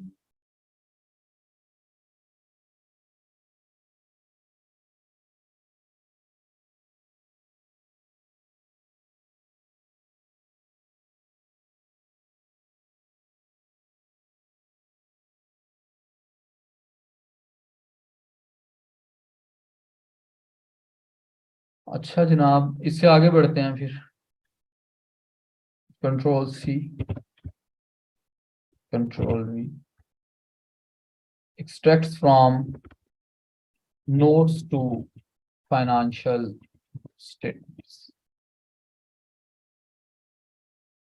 कि जब हम नोट्स टू फाइनेंशियल स्टेटमेंट्स बनाएंगे, मतलब मैंने आपको इससे पहले एक्सट्रैक्ट बनाने सिखाए एसओसीआई के, फिर मैंने आपको एक्सट्रैक्ट बनाने सिखाए एसओएफपी के, और अब हम लोग इसके एक्सट्रैक्ट बनाने सीख रहे हैं कि जब नोट बनाएंगे पांचवी फाइनेंशियल, मतलब चार तो फाइनेंशियल स्टेटमेंट्स हो गई, पांचवी जो हम इनके एडिशन में कुछ नोट्स बनाते हैं, डिस्क्लोजर्स देते हैं, तो उसमें इनको कैसे बनाएंगे, उसमें देख लेते हैं इसको। तो extracts from notes to financial statement, note to financial statement में क्या होगा, इसके अंदर ये होता है जी कि लेखी की किताबों में हम इसको लिखते हैं सबसे पहले इसमें ना, कि जी ये लीजिस, हेडिंग देते हैं लीजिस। लीजिस में ना हम फिर क्या लिखते हैं, इसकी ना ब्रीफ इंट्रोडक्शन देते हैं इसका, दो तीन लाइनों का ब्रीफ इंट्रोडक्शन देते हैं। इंट्रोडक्शन में क्या लिखना होता है, इंट्रोडक्शन में लिखना होता है कि जनाब हमारे पास जो लीज हमारी है, वो अगर लेसर का नाम दिया गया है तो हम लिखेंगे कि जनाब हमारी लीज की इंसेप्शन डेट जो है, सॉरी कमेंसमेंट डेट जो है वो क्या है, और हम लोगों ने ये किससे एसेट लीज पे लिया है, और इसमें परचेज प्राइस ऑप्शन मौजूद है या नहीं है। इस तरह की बातें, मतलब दो तीन लाइनों के अंदर ना हमने पूरे सिनेरियो को सम अप करना होता है। लाइक अगर मैं अपने वाले इस क्वेश्चन की बात करूं तो मैं इसका इंट्रोडक्शन कैसे देता, मैं इसका इंट्रोडक्शन में लिखता ये पहली लाइन एज इट इज, कि अ मशीन वाज एक्वायर्ड फ्रॉम, ऐसे नहीं लिखना कि लेसी लिमिटेड एक्वायर्ड, ये बात नहीं लिखनी, क्योंकि ये तो आप उसकी किताबों में खुद बना रहे हैं, तो आप उसको बता रहे हैं कि हमारी किताबों में ये प्रेजेंट कैसे होगा। तो हमने लिखना है कि a machine was acquired on lease from lessor limited on 1 January 2020। ठीक है, lease term is for 4 years, 4 सालों की लीज टर्म है। ठीक है, एंड एट दी, ये यहाँ पे ये जो मैंने परचेज प्राइस ऑप्शन का तज़करा किया, ये उसके अंदर हमने इंक्लूड करना है कि lease included purchase price option of ₹20,000 at the end of lease term. मतलब लीज टर्म का बता दिया, परचेज प्राइस ऑप्शन का बता दिया, उससे ये समझ आ जाएगी कि ओनरशिप ट्रांसफर होगी या नहीं होगी। ठीक है, बाकी रकमों का बताने की जरूरत नहीं है। तो आपने शुरू में तीन चार लाइनों में ब्रीफ इंट्रोडक्शन देना होता है कि ये लीज क्या है, कैसी है, किसके साथ है, कब से कमेंसमेंट हो रही है इसकी। ब्रीफ इंट्रोडक्शन देने के बाद ना हमने मेच्योरिटी एनालिसिस शो करना होता है। मेच्योरिटी एनालिसिस, इसके अंदर ना हमने इस तरीके से मेच्योरिटी एनालिसिस जो है उसको हमने शो करना होता है। तो मेच्योरिटी एनालिसिस में हमने शो क्या करना होता है, हमने भाई मेच्योरिटी एनालिसिस में उसको बताना ये होता है कि lease installments payable, lease installments payable within 1 year, 1 to 2 years, 2 to 3 years, 3 to 4 years, 4 to 5 years, and after 5 years। ठीक है, इसको इस तरह से हमने लिखना होता है कि एक साल में कितनी, 1 से 2 सालों में कितने पैसे, 2 से 3 में कितने, 3 से 4 में कितने, 4 से 5 में कितने, और 5 सालों के बाद कितने पैसे। अच्छा, कुछ जगहों के ऊपर ना वो इसको शेड्यूल को यूं भी बनाते हैं कि वो सिंपल कहते हैं कि यार इतनी लंबी बातों में ना जाओ, आप लिखो विद इन 1 ईयर, 1 साल में कितने, 1 to 5 years, 1 to 5 years, 1 से 5 सालों में कितने पैसे, आफ्टर 5 years। ठीक है। अच्छा, एक बात का ख्याल रखना है कि ये जो हमने पैसे लेने हैं ना, ये अनडिस्काउंटेड लेने हैं। मतलब ये मैं आपके याद रखने के लिए लिख देता हूँ, अनडिस्काउंटेड, मतलब प्रेजेंट वैल्यू वाले नहीं लेने, अनडिस्काउंटेड लेने हैं आपने, सिंपल। तो अब देखें, जैसे हमारे पास एक इंस्टॉलमेंट तो पे हो चुकी है, तो हम कहते हैं कि जी विद इन 1 ईयर है 50,000, 1 to 2 ईयर है 50,000, 2 to 3 ईयर है 50,000। ठीक है, 3 इंस्टॉलमेंट हो गई। और 3 से 4 सालों में, बल्कि ये जो आखिरी इंस्टॉलमेंट है ना, ये 50 की नहीं है, ये 70 की है। 70 की क्यों है, क्योंकि 20,000 रुपये हमने उसको फाइनल पेमेंट भी करनी है परचेज प्राइस ऑप्शन की। तो 50,000 प्लस 20,000, 50,000 प्लस 20,000, ये हमारे पास 70,000 इसका आंसर आ गया। यहाँ पे हम इसका ना सम कर देते होते हैं, बस ये आपकी लेसी की किताबों में जो है ना वो आपने इसका कंप्लीट कर दिया। बाकी सारों में जो है ना वो 0 0 मेंशन कर दें। ठीक है। इसी तरीके का अगर यहाँ करना चाहते हैं तो हम इसको यूं कर लेते हैं 50,000, और यहाँ पे लिख लेते हैं 120,000, मतलब सारों का सम कर देना है। और यहाँ पे लिख देते हैं 0। ये इस तरीके से भी 70,000 बन सकता था।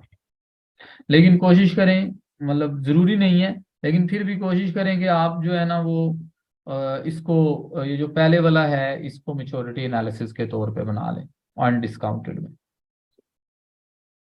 अच्छा, अब देखते हैं कि यही चीज अब हम जब लेसर के अकाउंटिंग ट्रीटमेंट करेंगे, तो यही चीज जो है वो हम लेसर की किताबों में किस तरीके से जो है वो बना रहे होते हैं। ठीक है, यही चीज हम लेसर की किताबों में कैसे बनाएंगे। अब वहां पे वो क्या करेगा, वहां पे अगेन लेसर की किताबों में भी पहला पॉइंट यही होगा कि आपने लीज का ना ब्रीफ इंट्रोडक्शन देना है।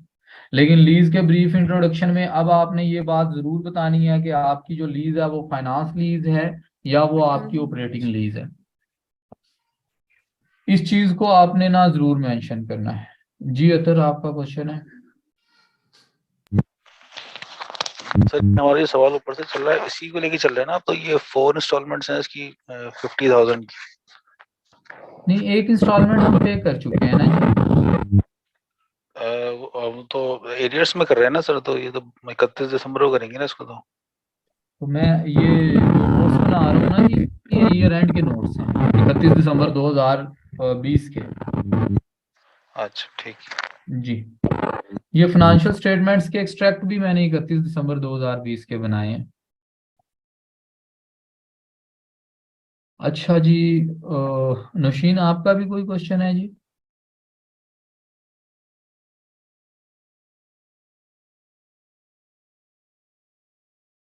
ओके, चलें जनाब, इससे आगे चलते हैं। ब्रीफ इंट्रोडक्शन देने के बाद अब हम क्या करेंगे, अब भाई यही वाला मेच्योरिटी एनालिसिस बनाना है हम लोगों ने। यहाँ पे इसको मैं मेच्योरिटी एनालिसिस जैसे हमने उसके केस में बनाया था, कंट्रोल सी, इसमें भी हम मेच्योरिटी एनालिसिस बना देंगे, कंट्रोल सी, कंट्रोल। ठीक है जी। और ये लीज इंस्टॉलमेंट्स पेएबल नहीं होंगी, ये हमारे लिए होंगी lease installments receivable.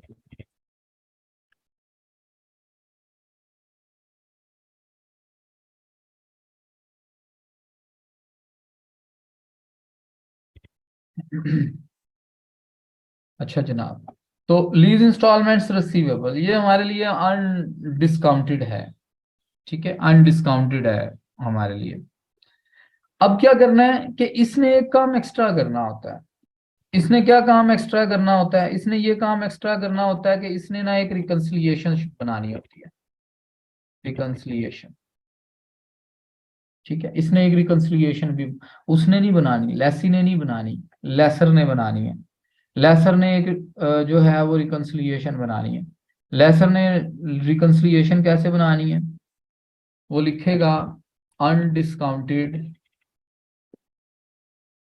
Cash flows, या इंस्टॉलमेंट्स या पेमेंट्स, कुछ भी लिख ले, या रिसीट्स। ठीक है, अनडिस्काउंटेड पेमेंट्स, अनडिस्काउंटेड पेमेंट्स कितनी है जनाब इसकी? इसकी अनडिस्काउंटेड पेमेंट्स हैं 1,70,000 रुपए की, 170,000। ये मैंने यहां से उठाई है। अनडिस्काउंटेड पेमेंट्स हैं 170,000 की। अच्छा, फिर ये इसके अंदर ऐड करेगा अनगारंटीड रेजिडुअल वैल्यू, इस क्वेश्चन में नहीं है, 0। इन दोनों का अगर सम कर दें हम लोग, तो इन दोनों का सम बनेगा 170,000। This will be called gross investment. ये ग्रॉस इन्वेस्टमेंट बन जाएगी इसकी। ठीक है, अब हमने क्या करना है? अब हमने ना इसमें यहां पे लिखना है नेट इन्वेस्टमेंट। नेट इन्वेस्टमेंट, अच्छा, नेट इन्वेस्टमेंट कहाँ से मिलेगी? नेट इन्वेस्टमेंट हमें जाकर मिलेगी लीज मोनेटाइजेशन शेड्यूल से। यहाँ पे हम जाएंगे लीज मोनेटाइजेशन शेड्यूल में, पहले साल के एंड में ना, पहले साल के एंड में ये जो आखिर में बैलेंस वाले कॉलम में वैल्यू आ रही होगी ना, this is net investment in lease. ये अभी तक के लिए नेट इन्वेस्टमेंट इन लीज है। इसको मैं एंटर कर देता हूं। अब आपने क्या करना है, यहाँ पे आपने ना इन दोनों का लेना है डिफरेंस। ठीक है, उसको आपने लिखना है unearned finance income. This will be balancing figure. मतलब इसका एक और तरीका भी है कि इसको हम उस तरीके से भी कैलकुलेट कर सकते हैं, लेकिन वो तरीका थोड़ा सा मुश्किल हो जाता है पेपर के अंदर। पेपर में आसान तरीका ये होता है कि आप ग्रॉस इन्वेस्टमेंट निकालें, ग्रॉस इन्वेस्टमेंट निकाल कर आप नेट इन्वेस्टमेंट देखें पेपर के अंदर। मतलब वो जो रिलीज मोनेटाइजेशन शेड्यूल आपने बनाया हुआ है, तो जिस साल का ये आप ट्रीटमेंट कर रहे हैं, उस साल लीज मोनेटाइजेशन शेड्यूल में देखें कितनी प्रेजेंट वैल्यू है, वो आप यहाँ पे लिखें, इन दोनों का डिफरेंस लें, this will be unearned finance income. ये रिकंसिलिएशन बन गई। इसको प्रूव भी कर सकते हैं कि ये 30,631 ही आंसर है। अगर मैं लीज मोनेटाइजेशन शेड्यूल पे जाऊं, तो इंटरेस्ट वाले पोर्शन में पहला इंटरेस्ट छोड़ दें, क्योंकि ये हम पहला साल ट्रीट कर चुके हैं, उसकी एडजस्टमेंट, उसकी रिकॉर्डिंग कर चुके हैं। पहले साल को छोड़ के बाकी जो हिस्सा है उसका इंटरेस्ट कैलकुलेट कर लें। ये इंटरेस्ट उतना ही बनेगा आपका 30631। तो अमोर्टाइजेशन शेड्यूल की बजाय अच्छा तरीका ये है कि आप वहाँ पे जिस साल के एंड पे आप ट्रीटमेंट कर रहे हैं, बैलेंस के कॉलम से उसकी नेट इन्वेस्टमेंट की वैल्यू उठाएं। लीज लायबिलिटी का ऊपर जो आपने मेच्योरिटी एनालिसिस बनाया है, वहां से ग्रॉस इसकी लीज पेमेंट्स उठाएं, उसमें अनगारंटीड रेजिडुअल वैल्यू ऐड करें, ग्रॉस इन्वेस्टमेंट बन जाएगी, इसमें से माइनस करें, ये अनअर्न्ड फाइनेंस इनकम बन जाएगी। तो ये इसके नोट्स हैं। अगर पेपर के अंदर एग्जामिनर ये बोल दे कि मुझे नोट्स टू फाइनेंशियल स्टेटमेंट बनाकर दिखाओ in in the books of lessor और लेसी, तो जी वो हम इस तरीके से जो है ना वो उन्हें बनाकर जो है वो प्रेजेंट करते हैं। These are extracts from notes to financial statements. एक दफा मैं इसे सम अप कर देता हूँ, ताकि आप सारे लोगों को अंदाजा हो जाए कि आज किया गया है हमने, और उसके बाद फिर आगे बढ़ते हैं। आज का काम हमने ये किया है कि बेसिकली आज हमने लेसर की किताबों में अकाउंटिंग ट्रीटमेंट सीखे हैं लीज के, कि जब हम लीजेस को लेसर की किताबों में रिकॉर्ड करते हैं तो हम किस तरीके से उसे रिकॉर्ड कर रहे होते हैं। तो हमने कहा जी लीजेस जो हैं यहाँ पे भी तीन तरह से देखा जाएगा अपनी लीज की ट्रांजेक्शन्स को। एक, लीज रिसीवेबल्स रिकॉर्ड किए जाएंगे, इंस्टॉलमेंट रिसीव्ड रिकॉर्ड की जाएगी, और डेप्रिसिएशन उसकी रिकॉर्ड नहीं होगी in case of finance lease. जी जनाब, तो डिस्कशन थी हमारी कि हम लोगों ने एक छोटा सा क्वेश्चन बनाया, उस क्वेश्चन में मैंने राइट टू यूज एसेट की कॉस्ट कैलकुलेट की, फिर मैंने अकाउंटिंग ट्रीटमेंट्स किए। मैंने बोला कि आप क्योंकि एक इंटरेस्ट रेट मैंने सिर्फ दिया था इस क्वेश्चन के लिए, तो हमने सिर्फ एक ही लीज मॉडर्नाइजेशन शेड्यूल बनाना था। तो उस लीज मॉडर्नाइजेशन शेड्यूल के बाद फिर हम लोगों ने क्या किया कि इनको रिकॉर्ड करना शुरू किया। तो रिकॉर्ड किया तो लेसी ने अपनी किताबों में राइट टू यूज एसेट को रिकॉग्नाइज किया, लीज लायबिलिटी को रिकॉग्नाइज किया और प्रोविजन बनाई। लेसर ने अपनी किताबों में जो है वो लीज रिसीवेबल को रिकॉर्ड किया।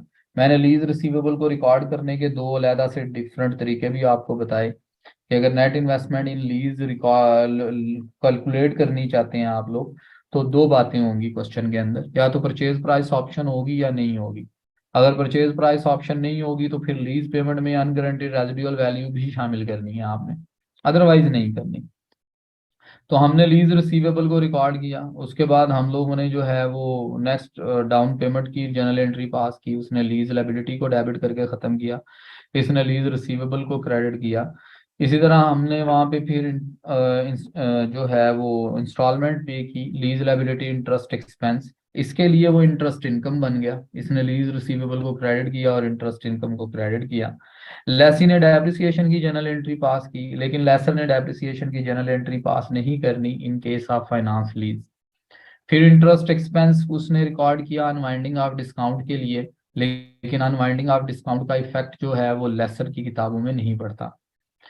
फिर मैंने आपसे कहा कि एक्सट्रैक्ट्स फ्रॉम एसओसीआई और एसओएफपी कैसे बनते हैं। ये तब बनाने होते हैं अगर एग्जामिनर हमारे से रिक्वायर करेगा, अगर एग्जामिनर हमारे से रिक्वायर नहीं करता तो हमने ये एक्सट्रैक्ट नहीं बनाने। तो मैंने आपको एक्सट्रैक्ट बनाने सिखाए कि इस क्वेश्चन में लेसी अपनी किताबों में एसओसीआई के अंदर तीन आइटम्स रिकॉर्ड करेगा, डेप्रिसिएशन एक्सपेंस, इंटरेस्ट एक्सपेंस जो कि इंस्टॉलमेंट का पार्ट था, और इंटरेस्ट एक्सपेंस जो अनवाइंडिंग की वजह से आ रहा है। लेकिन लेसी की किताबों में सिर्फ इंटरेस्ट इनकम ही रिकॉर्ड होगी। इसी तरह एक्सट्रैक्ट्स फ्रॉम एसओएफपी में लेसर की किताबों में हमने नॉन करंट एसेट में राइट टू यूज एसेट भी रिकॉर्ड करना है, लीज लायबिलिटी को करंट और नॉन करंट पोर्शन में डिवाइड करके प्रेजेंट करना है, और डिसमेंटलिंग कॉस्ट की प्रोविजन को नॉन करंट लायबिलिटीज में शो कर देना है। जबकि लेसर की किताबों में बस एक ही एसेट रिकॉर्ड होना था, लीज रिसीवेबल, लेकिन उसको भी लीज लायबिलिटी की तरह करंट और नॉन करंट पोर्शंस में हमने डिवाइड कर दिया। फिर मैंने आपको एक्सट्रैक्ट बनाने सिखाए from notes to financial statement. Again ये तब बनाने हैं जब एग्जामिनर रिक्वायर करेगा, अदरवाइज नहीं। तो दोनों में पहले ब्रीफ इंट्रोडक्शन दिया गया है, जाना है हमने, दो दो तीन तीन लाइनों का ये होता है। उसके बाद हमने अनडिस्काउंटेड लीज इंस्टॉलमेंट के शेड्यूल शो करना होता है, ठीक है जी। उसके बाद हमने फिर लेसर की किताबों में एक एडिशनल डिस्क्लोजर देना होता है अबाउट रिकंसिलिएशन। तो वो रिकंसिलिएशन में प्रेजेंट वैल्यू और फ्यूचर वैल्यू का जो डिफरेंस होता है, मतलब ग्रॉस इन्वेस्टमेंट और नेट इन्वेस्टमेंट का जो डिफरेंस होता है, उसे अनअर्न्ड फाइनेंस इनकम के तौर पे शो कर देता है। तो जनाब यहाँ तक अगर आप लोगों का कोई क्वेश्चन है तो पूछ लें।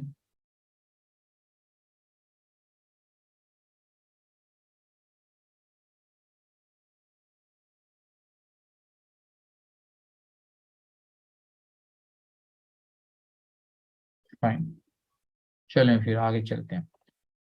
तो मैंने आपसे कहा था कि देखें जो इंटरेस्ट एक्सपेंस है ना, इस पे फोकस्ड रहना है, क्योंकि इसी की बेस पे क्वेश्चन आते हैं और वो फिर स्टूडेंट गलत करके आता है। तो मैं इस एग्जांपल को ना यहाँ से कॉपी कर रहा हूँ। ठीक है?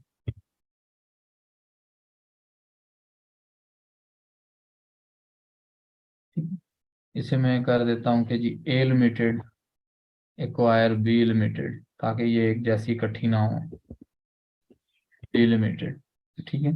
डाउन पेमेंट बाकी सारी चीजें वो हैं। Interest rate implicit in lease है 10%, और ए लिमिटेड बोरिंग कॉस्ट रेट है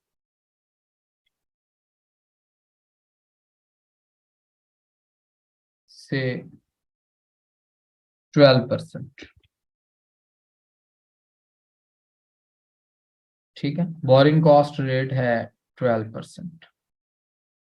अब एक बात आपने ना याद रखनी है। क्या बात याद रखनी है? दो बातें हैं, interest rate implicit in lease और ए लिमिटेड बोरिंग कॉस्ट रेट। अब मैं इसको यहाँ पे इंटरेस्ट रेट देखें, लेसर, इसको ना मैं यहाँ पे लिखता हूँ लीजिस।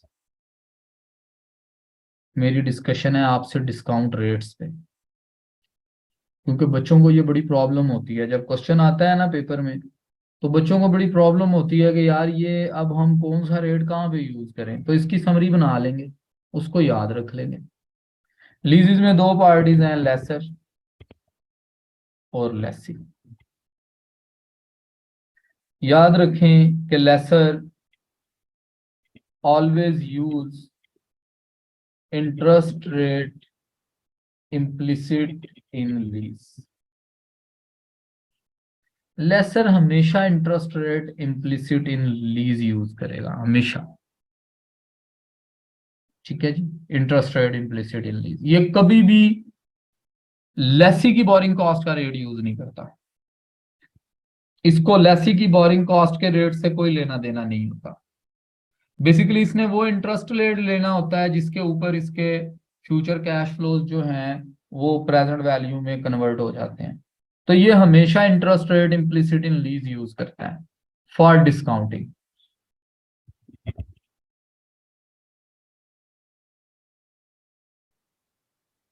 डिस्काउंटिंग मीन प्रेजेंट वैल्यू में जो वो कन्वर्ट करवाता है। लेसी क्या करता है भाई? लेसी जो है ना, इसका मामला थोड़ा सा गंभीर होता है। गंभीर इस तरह होता है,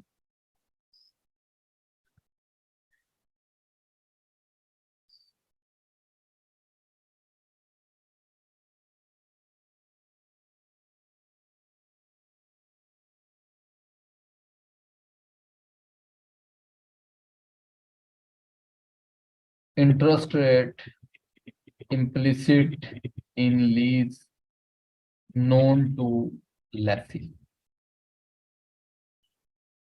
और interest rate implicit in lease not known to lessee। ठीक है, interest rate implicit in lease lessee को पता होता है, या interest rate implicit in lease lessee को पता नहीं होता। अब देखो, डिस्काउंटिंग सिर्फ दो चीजों में लेसी ने की थी, मतलब प्रेजेंट वैल्यू जो मालूम की थी ना, उसने दो चीजों के लिए की थी। एक उसने लीज लायबिलिटी के लिए डिस्काउंट रेट यूज किया था, दूसरा उसने डिसमेंटलिंग कॉस्ट मालूम करने के लिए इंटरेस्ट रेट यूज किया था। इसके अलावा उसने इंटरेस्ट रेट किसी जगह यूज नहीं किया। उसने लीज लायबिलिटी मालूम करने के लिए इंटरेस्ट रेट यूज किया है, और उसने डिसमेंटलिंग कॉस्ट की प्रेजेंट वैल्यू मालूम करने के लिए इंटरेस्ट रेट यूज किया है। तो यहाँ पे हम ये बात याद रखेंगे कि अगर तो interest rate implicit in lease Lesi को मालूम है, तो फिर present value of lease liability जो कैलकुलेट की जाएगी वो interest rate implicit in lease पे कैलकुलेट की जाएगी, और जो present value of dismantling cost calculate की जाएगी, डिसमेंटलिंग कॉस्ट, वो boring rate, borrowing cost rate, ठीक है, वो आप उसके बोरिंग कॉस्ट के रेट के ऊपर कैलकुलेट की जाएगी, unless rate is not given. मतलब अगर बोरिंग कॉस्ट का रेट दिया ही नहीं गया, तो फिर तो मजबूरी है कि वो इम्प्लिसिट के ऊपर ही उसकी प्रेजेंट वैल्यू भी मालूम कर लेगा, दोनों की प्रेजेंट वैल्यू। लेकिन अगर क्वेश्चन के अंदर उसने बोरिंग कॉस्ट का रेट अलहदा दिया है आपको, तो फिर आपने लाजमी तौर पे डिसमेंटलिंग कॉस्ट की प्रेजेंट वैल्यू जो है वो बोरिंग कॉस्ट के रेट पे ही कैलकुलेट करनी है। ठीक है, और अगर interest rate implicit in lease उसे नोन नहीं है, एग्जामिनर बताता है, नहीं बताएगा तो हम अज्यूम करेंगे कि उसे पता है। जैसे कि ये क्वेश्चन ऊपर था, मैंने दोनों के लिए सेम रेट यूज किया है, मैंने किसी जगह मेंशन नहीं किया था कि लेसी को मालूम है या नहीं मालूम। जब ऐसा कुछ नहीं बताया जाएगा कि लेसी को रेट मालूम है या नहीं मालूम, तो हमारी अंडरस्टैंडिंग होगी कि उसे मालूम है। लेकिन अगर एग्जामिनर खुद बोले कि जनाब ये जो interest rate implicit in lease है ये लेसी को मालूम नहीं है, तो फिर आपने कहना है कि लेसी को मालूम नहीं है। तो जब वो लेसी को मालूम नहीं होगा तो फिर भाई बोरिंग कॉस्ट का रेट ही यूज किया जाएगा दोनों के लिए, present value of lease liability के लिए भी और present value of dismantling cost के लिए भी। ठीक है, ये रेट्स वाली कहानी याद रखनी है आपने कि अगर लेसर के लिए कोई मसला नहीं है, लेसर के लिए एक ही रेट होता है, that is interest rate implicit in lease. Basically ये आईआरआर के इक्विवेलेंट होता है। और जो लेसी होता है उसके लिए ये जरूरत होती है कि हम आइडेंटिफाई करें कि जो interest rate implicit in lease है वो लेसर को पता है, सॉरी लेसी को पता है या नहीं पता। असल में मामला ये होता है कि interest rate implicit in lease Lesi का रेट नहीं है, ये लेसर का रेट है। तो अगर तो उसे मालूम है तो फिर हम ये काम करते हैं कि लीज लायबिलिटी को उसी रेट पे डिस्काउंट कर लेते हैं, लेकिन डिसमेंटलिंग कॉस्ट को डिफरेंट पे करते हैं। और अगर interest rate implicit in lease जो है वो लेसी को मालूम नहीं है तो फिर हम सिर्फ और सिर्फ बोरिंग कॉस्ट की बेस पे ही कैलकुलेशन करेंगे। ये रूल ना जी हमने रखने हैं याद। ठीक है, अब फॉर एग्जांपल ये एक क्वेश्चन है। अब इस क्वेश्चन में अगर मैं यहाँ पे इसके सामने लिख दूं 10% not known to lessee, not known to lessee, lessee को नहीं पता कि interest rate implicit in lease क्या है। तो अब मामला जो है ना वो थोड़ा सा चेंज होगा। कैसे चेंज होगा? अब मामला चेंज ये होगा कि ये दोनों जब अपनी अपनी किताबों में जर्नल एंट्रीज पास करेंगे तो अब मामला थोड़ा सा डिफरेंट तरीकों से रिकॉर्ड किया जाएगा। यहाँ पे देखिए, अब मैं इसको चेंज करता हूँ। Interest rate implicit in lease given था लेकिन लेसी को मालूम नहीं है, उसकी बोरिंग कॉस्ट का अपना रेट 12% है। तो बच्चे इस केस के अंदर अब जब लेसी प्रेजेंट वैल्यू कैलकुलेट करेगा ना तो वो 12% का रेट यूज करेगा, 10 का नहीं करेगा। लेकिन लेसर अपनी किताबों में जब लीज रिसीवेबल रिकॉर्ड करेगा तो वो 10% के ऊपर रिकॉर्ड करेगा। देखते हैं कैसे। देखें, यहाँ पे मैं लिखता हूँ, ये मैं यहाँ से कॉपी कर लेता हूँ ताकि थोड़ा टाइम आप सेव हो जाए हमारा। ये जो cost of right to use asset हम कैलकुलेट करते हैं, इसको मैंने कंट्रोल सी यहाँ ले आया, कंट्रोल वी। जनाब यहाँ पे डाउन पेमेंट 30,000 है, इंस्टॉलमेंट 50 की है, परचेज प्राइस 20 की है, और यहाँ पे अब मैं इसको ले लूंगा 12%। मेरी कैलकुलेशन के अंदर 12% आ जाएगा 1.12, और यहाँ पे भी आ जाएगा 1.12, और यहाँ पे डिवीजन में भी आ जाएगा 1.12।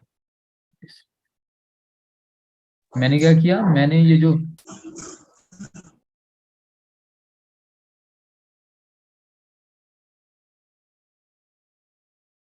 जी, तो मैंने क्या काम किया, मैंने ये काम किया कि मैंने अपने पास जो है वो प्रेजेंट वैल्यू पे इसको रिकॉर्ड कराया, लेकिन इसके लिए फैक्टर लिया मैंने 12%। इसी तरह यहाँ डिसमेंटलिंग कॉस्ट भी जो है वो 12% पर ही मैं कैलकुलेट करूंगा। तो अब मेरे लिए जो cost of right to use asset बनेगी वो 2,09,933 रुपये बनेगी। मतलब यहाँ पे मैं कहूंगा लीज लायबिलिटी क्रेडिट इतनी रकम से, provision for dismantling cost credit 6,355 से, और इन दोनों का मैं सम करूंगा, मेरे पास right to use asset recognise हो जाएगा, दिस वन। ठीक हो गया। अब देखते हैं कि lease receivable net investment in lease कैसे कैलकुलेट होगी। यहाँ पे कैलकुलेट कर लेते हैं net investment in lease, net investment in lease.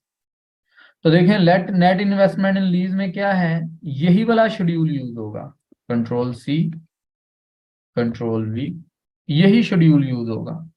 यहाँ पे मैं पहले क्या काम करूंगा, मैं यहाँ पे पहली हेडिंग दूंगा कि भाई मेरे पास नेट इन्वेस्टमेंट इन लीज में आनी चाहिए लीज पेमेंट्स। यहाँ पे मैं लीज पेमेंट्स ले लूंगा, ये सारे की सारी लीज पेमेंट्स हैं। इन लीज पेमेंट्स के बाद ना मैं यहाँ पे अनगारंटीड रेजिडुअल वैल्यू ले लूंगा। मुझे दोनों की प्रेजेंट वैल्यू लेनी होती है ना, अनगारंटीड रेजिडुअल वैल्यू।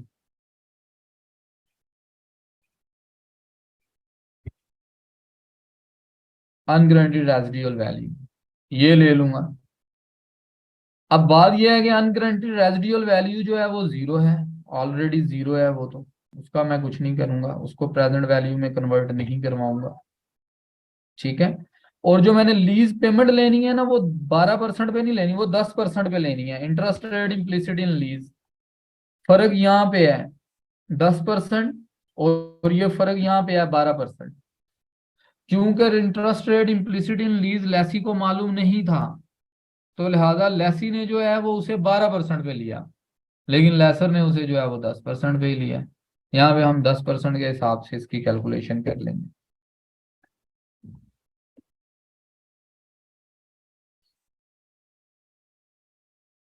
इस तरह से। ठीक है जी। तो मेरे पास जो लीज रिसीवेबल यहाँ किताबों में बुक होगा वो इस प्रेजेंट वैल्यू पे बुक होगा 202154। तो अब देखें हमारे पास जो है वो रकम सेम नहीं है, लीज लायबिलिटी डिफरेंट रकम पे कैलकुलेट हुई हुई है, रिकॉर्ड हुई हुई है, लीज रिसीवेबल डिफरेंट अमाउंट पे रिकॉर्ड हुआ है। ऐसा क्यों हुआ है? ऐसा इसलिए हुआ है कि वहां पे आपने जो प्रेजेंट वैल्यू फैक्टर यूज किया है वो 12% किया है, क्योंकि लैसी को तो पता ही कोई नहीं है रेट क्या है। लेकिन यहाँ पे जो आपने यूज किया वो 10% पे किया है। तो अब ये चेंजेस यहाँ तक महदूद नहीं रहेंगी, इनके जो लीज अमॉर्टाइजेशन शेड्यूल बनेंगे वो दोनों के अलग अलग बनेंगे।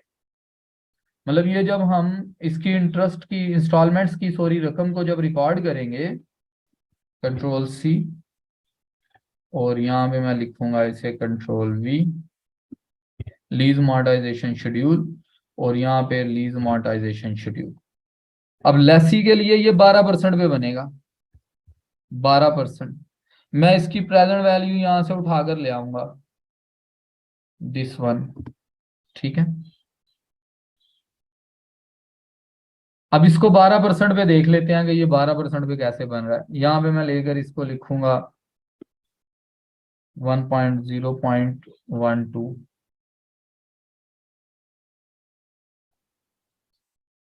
और 12 और ये 20,000, ये देखें ये जीरो हो गया। ठीक है।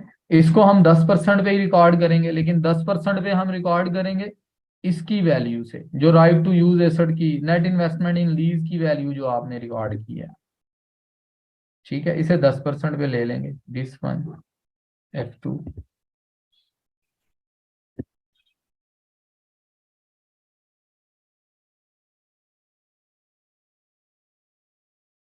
अच्छा, मेरे पास ये कितना था?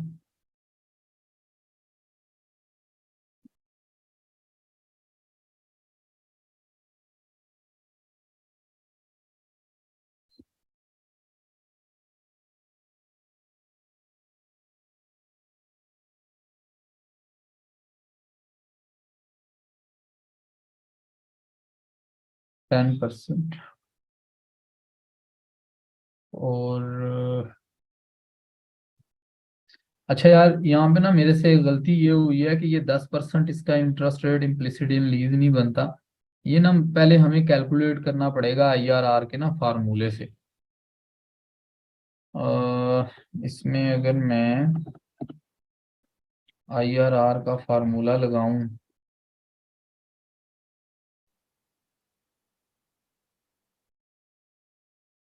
क्योंकि ना ये 10% नहीं बनता, ये मुझे रेट ना पहले डिटरमिन करना पड़ेगा, क्योंकि एग्जामिनर जो है ना वो आपको डिटरमिन करके देता है ये रेट।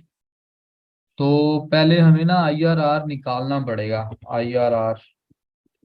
तो IRR में होता ये है कि हम कैश फ्लोज पिक कर लेते हैं, अज्यूम नहीं करेंगे जी, कैलकुलेट करेंगे इसको हम। इसको कंट्रोल सी, हाँ जी, वो पॉजिटिव और नेगेटिव में ना इसको देखना पड़ेगा हमें। चलें, अब IRR ना निकालना पड़ेगा, कैश फ्लो।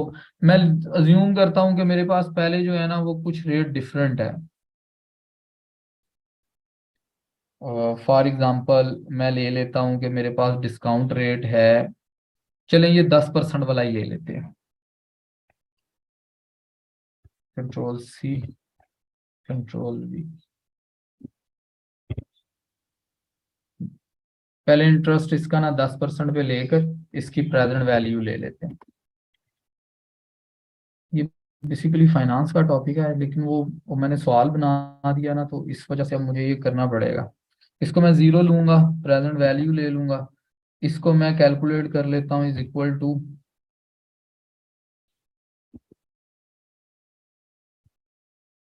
ये जितनी भी इंस्टॉलमेंट्स हैं ना, इन सारों को मैं कंबाइन करूंगा। मतलब इसे टर्मिनल जीरो लूंगा, ओपनिंग बैलेंस की जरूरत नहीं है मुझे। इस तरह से इसको भी मैं डिलीट करता हूँ। इसको इस तरह से कैलकुलेट करते होते हैं जी, कि जैसे प्रेजेंट वैल्यू ली थी ना हमने, this is terminal zero,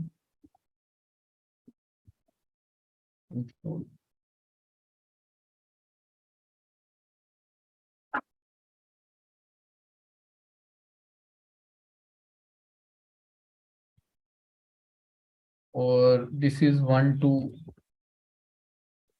4 and this is 4, इस तरह से।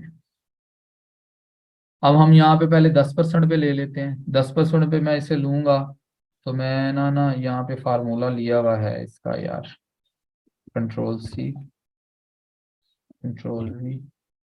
This is 1.10 power -4 divided by 1.10, और इसके लिए 1.10 पावर -4, ये डिस्काउंट फैक्टर आ जाएगा। अल्लाह Akbar.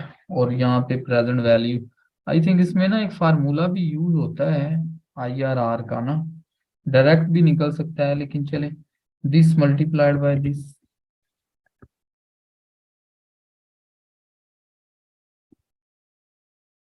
This one multiplied by this one, इसे 1 ले लेंगे, इसे डेसिमल में कन्वर्ट कर लेते हैं, इसे राउंड अप कर लेते हैं। ये ना इसकी हमारे पास आ गई प्रेजेंट।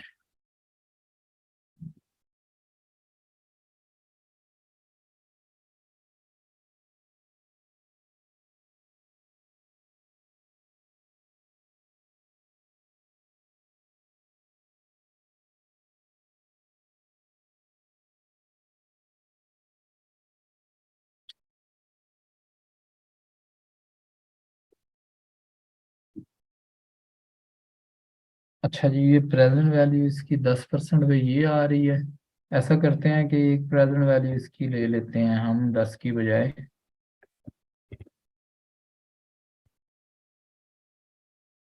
15% पे।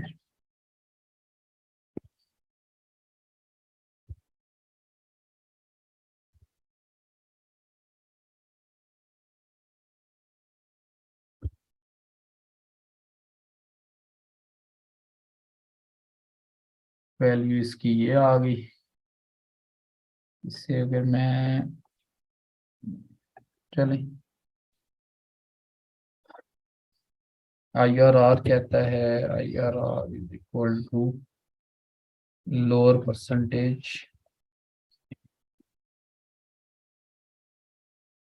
Plus net present value at lower percentage divided by net present value of lower percentage minus net present value at higher percentage,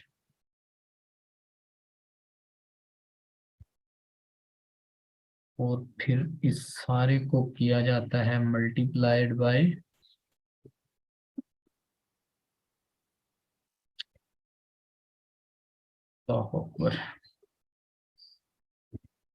multiplied by higher percentage minus lower percentage.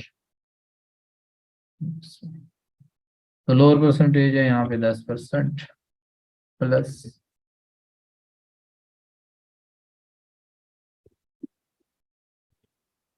Plus plus करेंगे इसमें जी, NPV या lower percentage पे this one higher percentage पे is equal to this minus this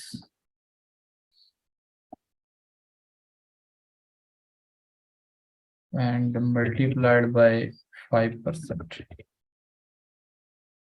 तो ये बन जाएगी हमारे पास is equal to 0.10 plus this divided by this multiplied by 0.05। This one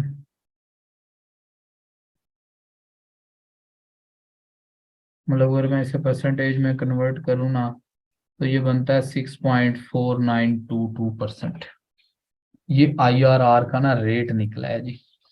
इस रेट को ना उठाकर मैं यहाँ पे यूज करूंगा 6.4922%। मतलब मैं यहाँ से ना इसे ही पिक कर लेता हूँ दिस वन एंटर। यहाँ पे मैं लिख देता हूँ 1 2 3 4 फार्मूला ले लेते हैं। अच्छा फार्मूले की जरूरत ही नहीं पड़नी। Is equal to this multiplied by this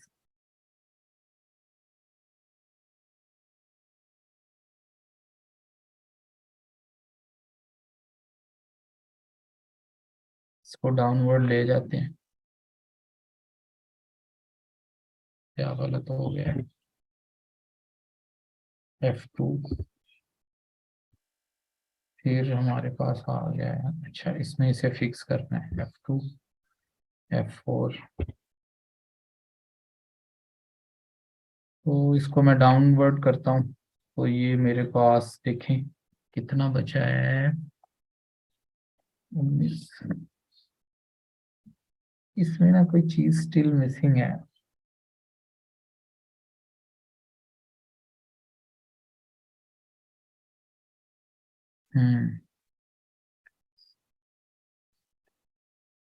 missing ये है कि यहाँ से is equal to this minus this किया जाएगा। फिर इसकी value multiplied by this percentage की जाएगी और फिर इसको ड्रैग किया जाएगा।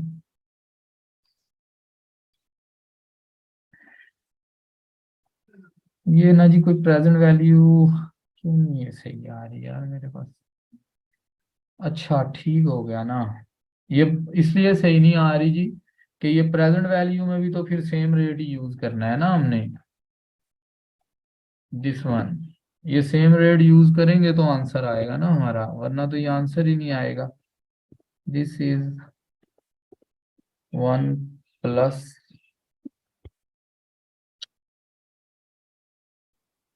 1 माइनस सॉरी आप लोग जो है ना वो असल में क्वेश्चन की नेचर ऐसी बन गई कि मुझे इसे ना अटेम्प्ट करना पड़ रहा है। अदरवाइज ये फिर बाद में आपको ना समझ नहीं आना था कि ये कैसे हो गया प्रेजेंट वैल्यू कैलकुलेट करके।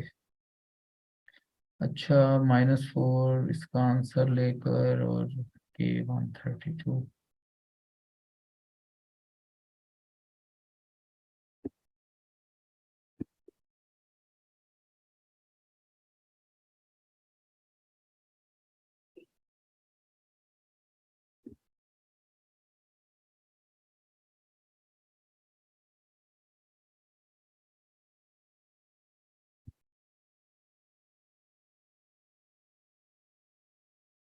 अल्लाह अकबर।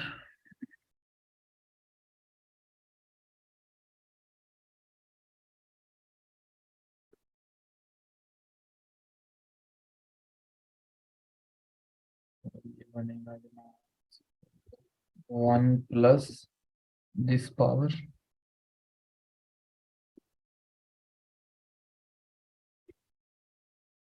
-4। ये इसकी प्रेजेंट वैल्यू ना ये बनेगी 216871। तो अगर हम इसे 216871 यहाँ पे लिखें फिर यहाँ पे लेके आए दिस माइनस दिस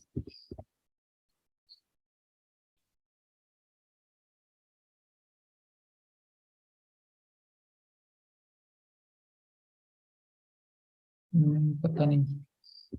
अच्छा सॉरी जी, ये मैं ना इस पे माजरत, IRR मेरा ख्याल में मेरे से ना कहीं पे कोई चीज़ मिसिंग हो रही है इसमें। बेसिकली क्वेश्चन के अंदर ना हमें IRR दिया जाता है, लेकिन वो शायद मेरी कैलकुलेशन में कोई एरर आ रहा है या कोई मसला आ रहा है जिसकी वजह से ना ये फार्मूला काम नहीं कर रहा। अदरवाइज ये लीज मोनेटाइजेशन शेड्यूल जब हम इस तरीके से भी बनाएंगे ना तो तब भी ये वैल्यू हमारी जीरो ही आती है। तो नो इशू। मैं फिलहाल ये फाइल आपके साथ आफ्टर क्लास शेयर कर देता हूँ। आप आज की प्रैक्टिस कर लें, ये शेड्यूल रहने दीजिएगा। ये मैं अभी इसको देखकर ठीक कर लेता हूँ, इसकी प्रेजेंट वैल्यू दोबारा कैलकुलेट कर लूंगा। तो इंशाल्लाह कल की क्लास में जो है वो मैं आप लोगों को यहाँ से दोबारा स्टार्ट करा दूंगा। ठीक है जी। ये थी हमारी। तो कल वाली क्लास में जो है वो एक कैलकुलेशन के अंदर थोड़ा सा इशू आ रहा था। उस टाइम पे मैंने बल्कि वो बाद में जब आप लोगों के साथ शीट शेयर की है तो उसमें मैंने बल्कि उसे ठीक भी किया था। तो ये असल में फार्मूले का एरर चल रहा था। वो मैं जब यहाँ पे इसमें बैलेंस कैलकुलेट करता था तो मैं इसमें ना एक छोड़ रहा था ये बॉक्स। तो उसकी वजह से ये टैली नहीं था हो रहा। ये कल मैंने इसका IRR दोबारा कैलकुलेट किया, दैट वाज 64%।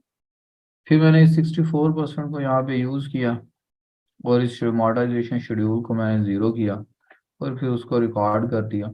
तो कल के बताने का मकसद ये था कि लेसर जो अपनी ट्रांजेक्शन्स को रिकॉर्ड करेगा वो अपने अमॉर्टाइजेशन शेड्यूल के अकॉर्डिंग करेगा। तो basically interest rate implicit in lease जो था वो फिर 64% था, जो कि लेसी को नोन नहीं था। ठीक है। और इसका अपना बोरिंग कॉस्ट का रेट डिफरेंट था। तो ये दोनों के लिए फिर अलग अलग शेड्यूल्स बनते और दोनों के लिए जो है वो हम अलग अलग अकाउंटिंग ट्रीटमेंट करते। आज की जो हमारी डिस्कशन है वो लीजेस के हवाले से, पहले पार्ट में इंशाल्लाह हम लोग लीजेस पे लास्ट पॉइंट है जो मैंने आप लोगों के साथ डिस्कस करना है। तो पहले उसकी डिस्कशन करेंगे और उसके बाद हम लोग जो है वो आज इंशाल्लाह कंसोलिडेशन जो है उसको स्टार्ट करेंगे हम। तो जनाब लीजेस में IFRS 16 लीजेस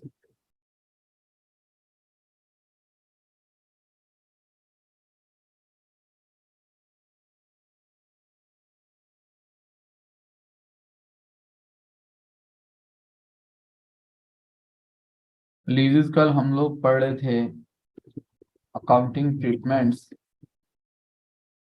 in the books of lessor. और लेसर की किताबों में जो अकाउंटिंग ट्रीटमेंट हम पढ़ने जा रहे हैं वो है अब आज relating to operating leases. Operating leases mean कि लेसर अपनी किताबों में ऑपरेटिंग लीजेस को किस तरीके से रिकॉर्ड करता है वो कैसे इसका हिस्सा बनती हैं ऑपरेटिंग लीजेस। अच्छा देखिए, हमें पता है कि ऑपरेटिंग लीजेस के अंदर जो है ना वो हमारे पास जो है वो ओनरशिप ट्रांसफर नहीं होती है at the end of lease term. मतलब जब लीज टर्म पूरी हो जाती है तो हम लोग जो है वो ओनरशिप फिर भी उसके बावजूद भी ट्रांसफर नहीं होती। तो ओनरशिप ट्रांसफर नहीं होती तो इसका मतलब है कि फिर ये इसकी रिकॉर्डिंग कैसे करेंगे हम। देखें लेसी के लिए तो कोई मसला नहीं है। लेसी के लिए तो वो ऑपरेटिंग लीज है या वो फाइनेंस लीज है, लेसी उसके अकाउंटिंग ट्रीटमेंट एक जैसे ही करता है, वो उसको एक तरीके से ही रिकॉर्ड करता है। प्रॉब्लम होती है लेसर के लिए कि लेसर जब उसको रिकॉर्ड करेगा तो लेसर उसको फिर रिकॉर्ड करेगा, फाइनेंस लीज के अकाउंटिंग ट्रीटमेंट सेपरेट करेगा और वो अपने पास जो है वो ऑपरेटिंग लीज के ट्रीटमेंट्स जो हैं वो सेपरेट करेगा। तो ऑपरेटिंग लीज में हम कहेंगे से एग्जांपल बना लेते हैं।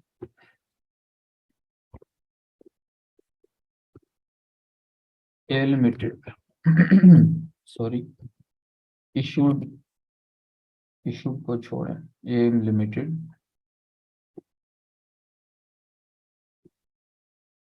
लीज्ड a machine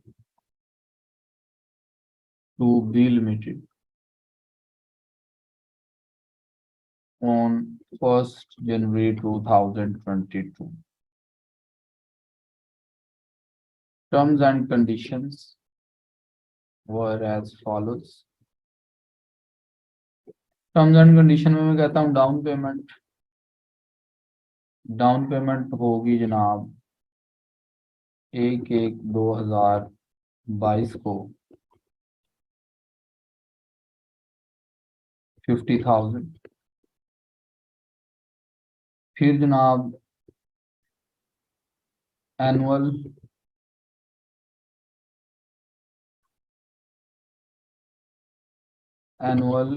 इंस्टॉलमेंट्स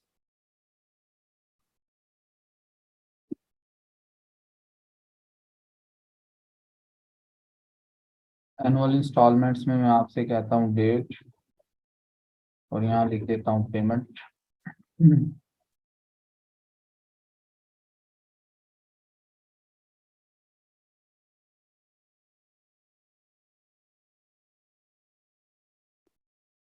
यहाँ पे मैं लिख देता हूँ 31 दिसंबर 2022।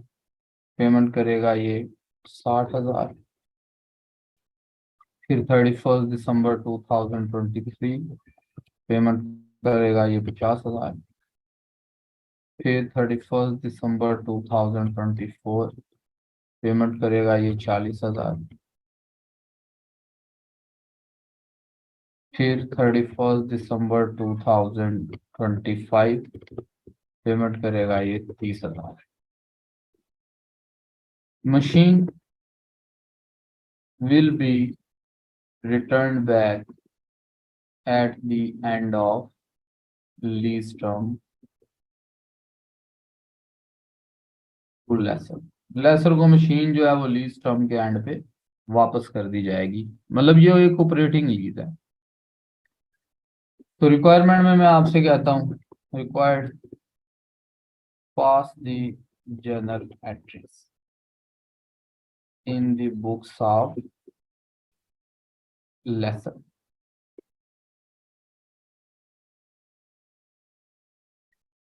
अज्यूमिंग दैट, चलें डेप्रिसिएशन में अलग से आपको बता देता हूँ।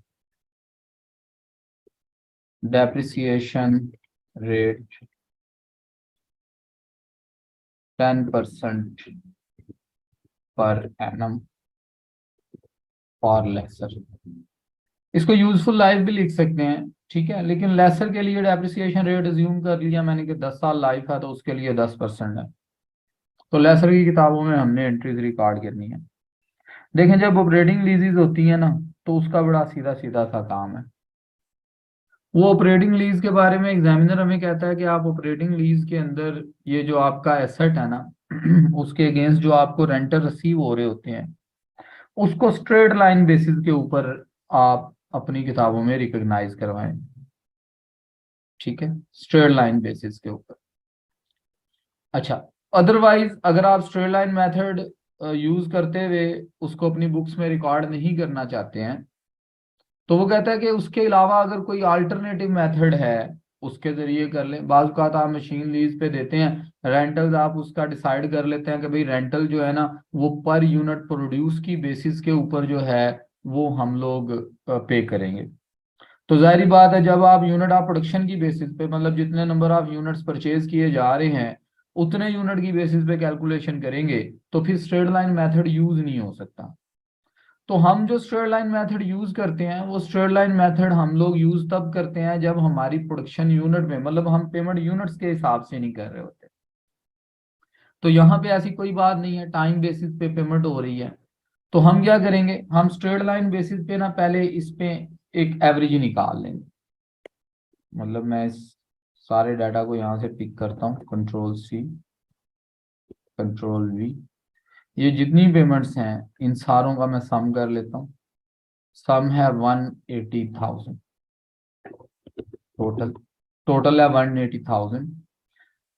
इस टोटल को ना मैं लीज टर्म पे डिवाइड कर दूंगा। लीज टर्म है 4 इयर्स, 4 साल के लिए लीज टर्म है। अच्छा, एक इसमें लिखा नहीं है हमने, उसको भी लिख लेते हैं।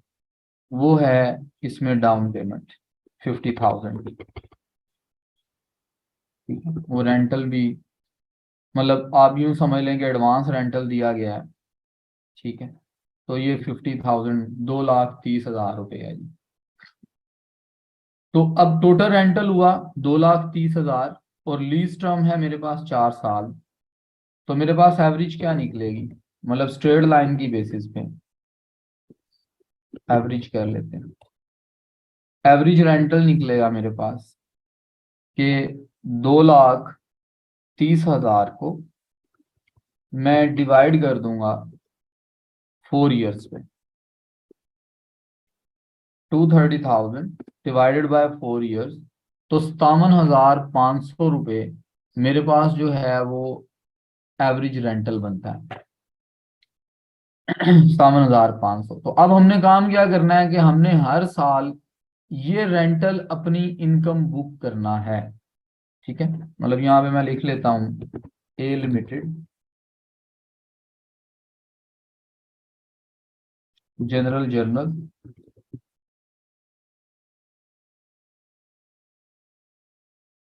Date description. लेजर फोलियो मैं जानबूझ के नहीं लिखता होता जी, अदरवाइज लिख दें तो अच्छा है। डेबिट क्रेडिट, ठीक है जी। ये अब हम इसको जो है वो रिकॉर्ड कर लेते हैं।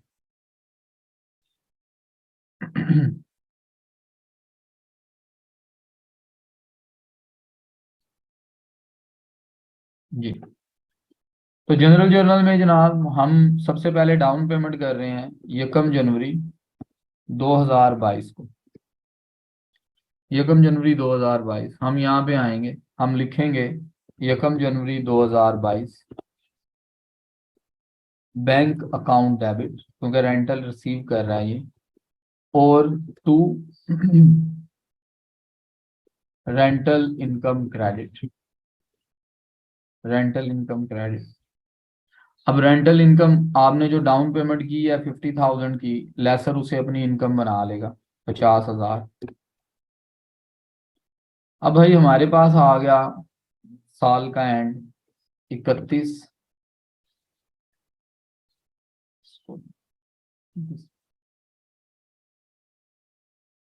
जी, तो 31 दिसंबर 2022।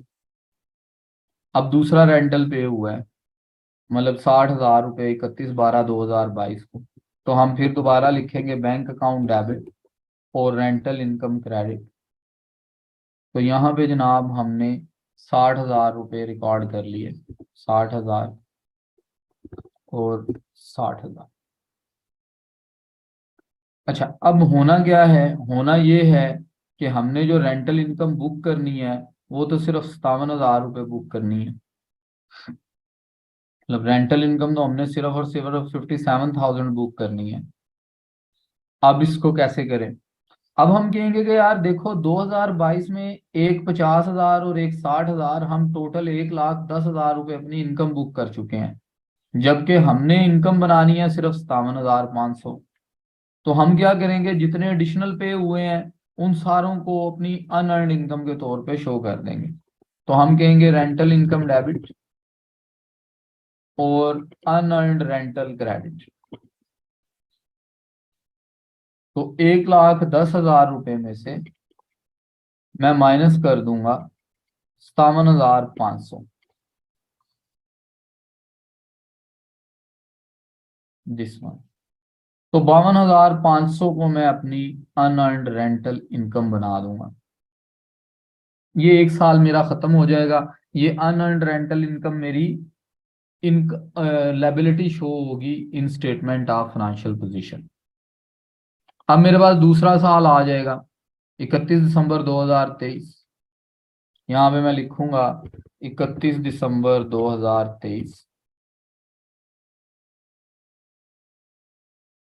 अब मैं बोलूंगा बैंक अकाउंट डेबिट। भाई बैंक अकाउंट में तो आए हैं कितने पैसे, सिर्फ और सिर्फ 50,000। बैंक अकाउंट में सिर्फ 50,000 रुपये आए हैं, जबकि मुझे अपनी रेंटल इनकम बुक करवानी है 57,500 पे। 57,500 पे, तो फिर मैं बाकी के 7,500 कहाँ से लूंगा। वो ये जो अनअर्न्ड रेंटल इनकम हमने बुक की हुई है ना, इसको दोबारा डेबिट करके लायबिलिटी खत्म कर देंगे, अनअर्न्ड रेंटल। ठीक है, ये 7,500। इसी तरह जब हम इससे नेक्स्ट ईयर में 2024 में जाएंगे तो बैंक में तो पैसे रिसीव हुए हैं सिर्फ और सिर्फ 40,000 रुपए। हमने 57,500 इनकम बुक करनी है। तो देखें, अगर मैं यहाँ पे एक कॉलम बनाऊं ना अनअर्न्ड रेंटल का, अनअर्न्ड रेंटल का, तो देखें अनअर्न्ड रेंटल मैंने जो बुक किया था ना वो 52,500 किया था। इस साल इसमें से 7,500 जो है ना वो माइनस हो गए थे। इसका मतलब है कि इसका बैलेंस मेरे पास रह गया था 45,000। इस साल इसमें से मैंने 17,500 माइनस करवा दिए, इसका बैलेंस रह गया मेरे पास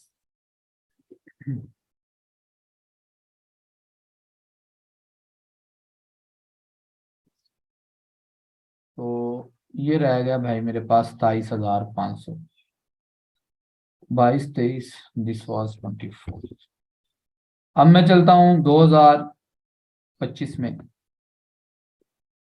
इस साल जो रेंटल बुक पे होगा वो रेंटल पे हुआ है सिर्फ और सिर्फ 30,000।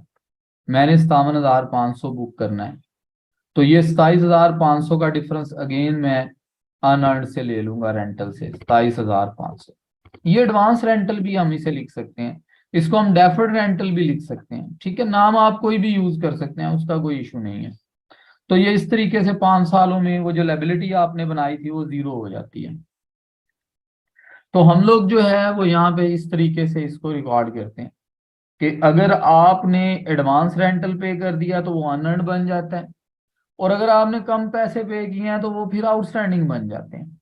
इस चीज का भी ख्याल करना है कि जो रेंटल हम एवरेज निकालते हैं अगर उससे ज्यादा पे करेंगे तो अनअर्न्ड बन जाएगा, और अगर हम लोग उससे कम पे करेंगे तो वो हमारे लिए एक्रूड बन जाएगा, मतलब रिसीवेबल, क्योंकि मैं लेसर के पॉइंट ऑफ व्यू से अकाउंटिंग ट्रीटमेंट कर रहा हूँ। और इसके साथ साथ लेसर हर साल अपनी डेप्रिसिएशन की जर्नल एंट्रीज भी पास करता चला जाएगा। ठीक है, ऑपरेटिंग लीज के केस में लेसर अपनी जर्नल एंट्रीज भी पास करता है। Deferred depreciation, depreciation will also be charged by lesser in case of operating leases over the economic life of asset। मैंने आपको इकोनॉमिक लाइफ और यूजफुल लाइफ बताई थी बिल्कुल शुरू में। तो लेसी के लिए उसके अंदर डिफरेंस था कि लेसी जो है वो जनाब टोटल लाइफ मतलब इकोनॉमिक लाइफ यूज करे, या कि वो लेसी जो है वो सिर्फ और सिर्फ जो है वो अपनी यूजफुल लाइफ को यूज करे जितने अरसे के लिए लीज कराया उसने। लेकिन लेसर के लिए ऐसी कोई बात नहीं है इन केस ऑफ ऑपरेटिंग लीज, क्योंकि फाइनेंस लीज में तो वो डेप्रिसिएशन की जनरल एंट्रीज पास ही नहीं करता। तो वो पास करता है डेप्रिसिएशन की general entries in case of operating लीजेस। तो ऑपरेटिंग लीजेस में हम इस तरीके से उसे ट्रीट करते हैं। तो यहाँ तक आप लोगों का कोई क्वेश्चन है तो पूछ लीजिए।